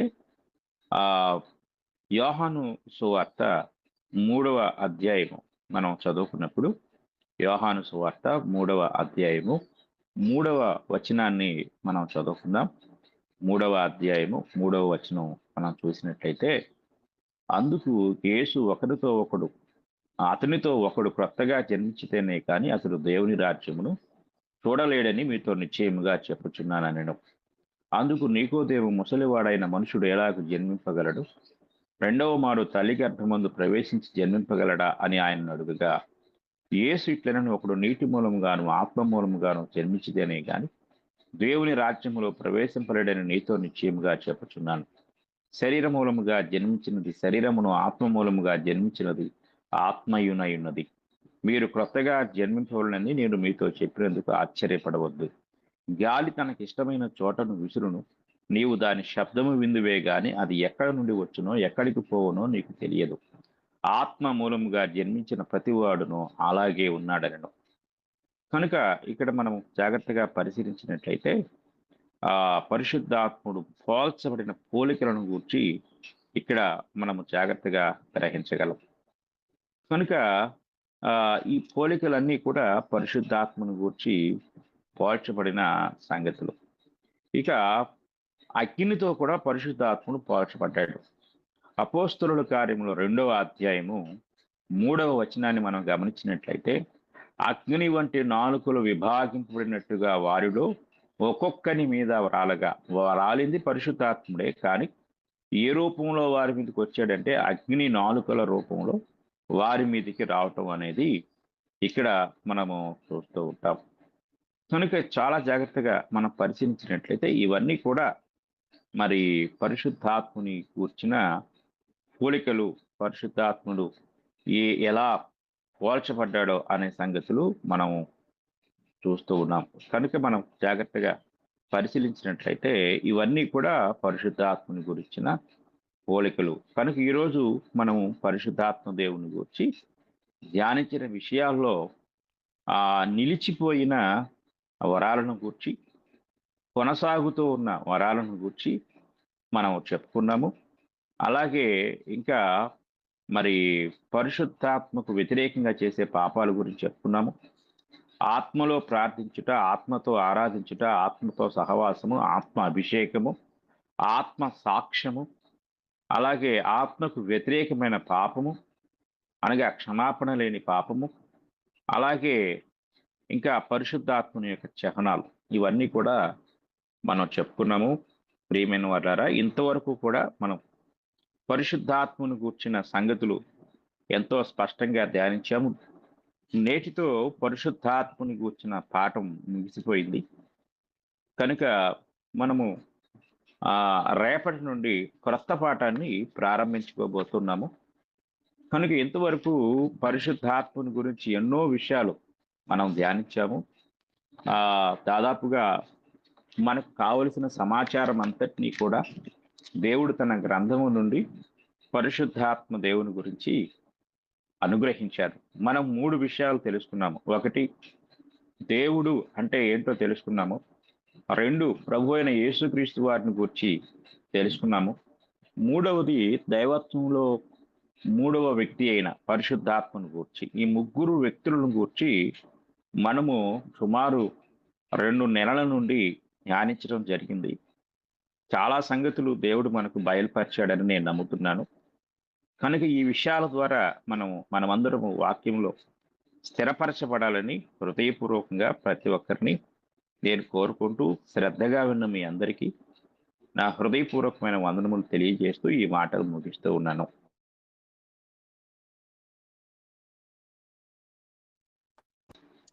వరకు చాలా చక్కగా బోధించినటువంటి మీకు వందనాలు సార్. మీకు కూడా ముగింపు ప్రార్థన మీరే చేయండి సార్.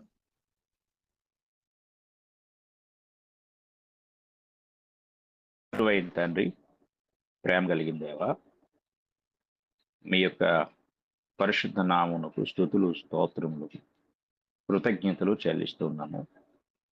మా గొప్ప తండ్రి, గడిచిన కొద్ది నెలలుగా దేవత్వము అనే పాఠాన్ని మేము ధ్యానిస్తూ, తండ్రి మరి ఎంతో మీ మహాకృప ద్వారా దేవత్వము అనే ఈ పాఠంలో 3 వ్యక్తులను గుర్చిన సంపూర్ణ సమాచారాన్ని మీ వాక్యం ద్వారా మీరు మాకు అనుగ్రహించినందుకు మీకు స్తోత్రములు. దయగలిగిన తండ్రి, కనికరించండి. మరి మా ప్రియులు, మా ప్రియ సహోదరులు దేవత్వంలో ఉన్న 3 వ్యక్తులను గుర్చిన ఎన్నో విషయాలు నేర్చుకున్నారు. వారు నేర్చుకున్న విషయాలను విడిచిపెట్టి కొట్టుకొని పోకుండా వాటి యందు మరి విశేష జాగ్రత్త కలిగి ఉండి, లోకంలో దైవత్వానికి వ్యతిరేకంగా జరిగే బోధల విషయంలో తండ్రి జాగ్రత్తగా ఉన్నట్లుగా, వాక్యమే ప్రామాణికమని చెప్పి వాక్య ప్రమాణాన్ని ప్రతి ఒక్కరూ కూడా గుర్తించి అంగీకరించే కృప, జ్ఞానము, అట్టి సహాయము ప్రతి ఒక్కరికి అనుగ్రహించి ఆశీర్వదించమని వేడుకుంటున్నాం. కృప కలిగిన తండ్రి, సహాయం దయచేయండి. మా తండ్రి, మీ యొక్క చిత్తానుసారంగా తండ్రి మరి ఈ 3 పాఠాలు, 3 కూర్చిన పాఠాలు మేము ఎంతో శ్రద్ధగా నేర్చుకునే కృప మీరు మాకు అనుగ్రహించారు. నేర్చుకున్న మా ప్రియులందరూ కూడా వాటిని అనుసరిస్తూ, విశ్వసిస్తూ అనేకులకు తెలియచేసే భాగ్యము దయచేయమని వేడుకుంటున్నాం. అలాగే మా తండ్రి, మరొక క్రొత్త పాఠానికి మీరు మమ్మల్ని ప్రిపేర్ చేయమని, క్రొత్త పాఠాలను మాకు ఇంకను బయలుపరచమని వేడుకుంటున్నాం. మా తండ్రి, మీకు స్తోత్రాలు చెల్లిస్తున్నాం. అలాగే గ్రూపులో ఉన్న ప్రతి ఒక్కరిని మీరు దీవించి ఆశీర్వదించండి. లేవియ కారణాన్ని చక్కగా మాకు వివరిస్తున్న మీ దాసుని మీరు బలపరచమని, ఇంకా జ్ఞానయుక్తంగా ఇంకా అనేక విషయాలు మాకు బోధించటకు తగిన జ్ఞానము, సామర్థ్యము అనుగ్రహించమని కూడా వేడుకుంటున్నాం. అలాగే మా తండ్రి, మీ యొక్క మహాకృపను బట్టి మా తండ్రి మరి ఇంకా ఈ సత్యం ఎందరికి తెలియదో వారికి కూడా తెలియచేసే భాగ్యం దయచేయండి. అలాగే తండ్రి, మరి ప్రారంభించబడిన ఆన్లైన్ బైబుల్ ఇన్స్టిట్యూట్ను తండ్రి మీ కృప ద్వారా మీరు కొనసాగించమని, అందులో ఉన్న ప్రతి ఒక్కరూ కూడా ఆ యొక్క సంగతులను క్షుణ్ణంగా నేర్చుకుంటూ అనేకులకు తండ్రి మీ యొక్క కృపలోనికి నడిపించే భాగ్యం అనుగ్రహించమని కూడా వేడుకుంటున్నాం. అలాగే తండ్రి, మరి సహోదరులు వసంతరావు గారి గురించి ప్రత్యేకంగా జ్ఞాపకం చేసుకుంటున్నాము. తండ్రి, వారికి స్వస్థత అనుగ్రహించి ఆరోగ్యకరమైన విధానంలో తండ్రి మరి ఈ యొక్క గ్రూపులో చేరుటకు కృప దయచేయండి. అలాగే ఇతరు చిన్న బిడ్డల గురించి కూడా మేము ప్రార్థిస్తున్నాము. వారికి కావలసిన స్వస్థత, ఆరోగ్యం అనుగ్రహించి వారి తల్లిదండ్రులకు సమాధానము, నెమ్మది దయచేయమని వేడుకుంటున్నాం. అలాగే మరి మా సహోదరులు ఈ 2 ప్రోగ్రాంల విషయంలో ఎంతో నిరంతర కృషి చేస్తూ అనేకులను సత్యం వైపు మళ్లించాలని ప్రయాసపడుతుండగా తండ్రి మీ కృప అనుగ్రహించి ఆశీర్వదించండి. అనేకులను మీ సత్య మార్గంలోనికి నడిపించండి. ఆ యొక్క కార్యక్రమం అంతటి విషయంలో ప్రయాసపడుతున్న మీ దాసుని కుటుంబాన్ని మీరు దీవించి ఆశీర్వదించండి. అలాగే గ్రూపులో అన్ని కార్యక్రమాల్లో పాల్గొంటూ ప్రార్థన చేయుటలో, పాటలు పాడుటలో తండ్రి, మరి అన్ని విషయాల్లో కూడా ప్రోత్సాహకరంగా ఉన్న ప్రతి ఒక్కరిని పేరు పేరున మీరు దీవించి ఆశీర్వదించమని ఈ ప్రార్థన మా ప్రభు అయిన యేసుక్రీస్తు వారి పరిశుద్ధ నామంలో అడిగి వేడుకుంటూ ఉన్నాము తండ్రి. ఆమేన్.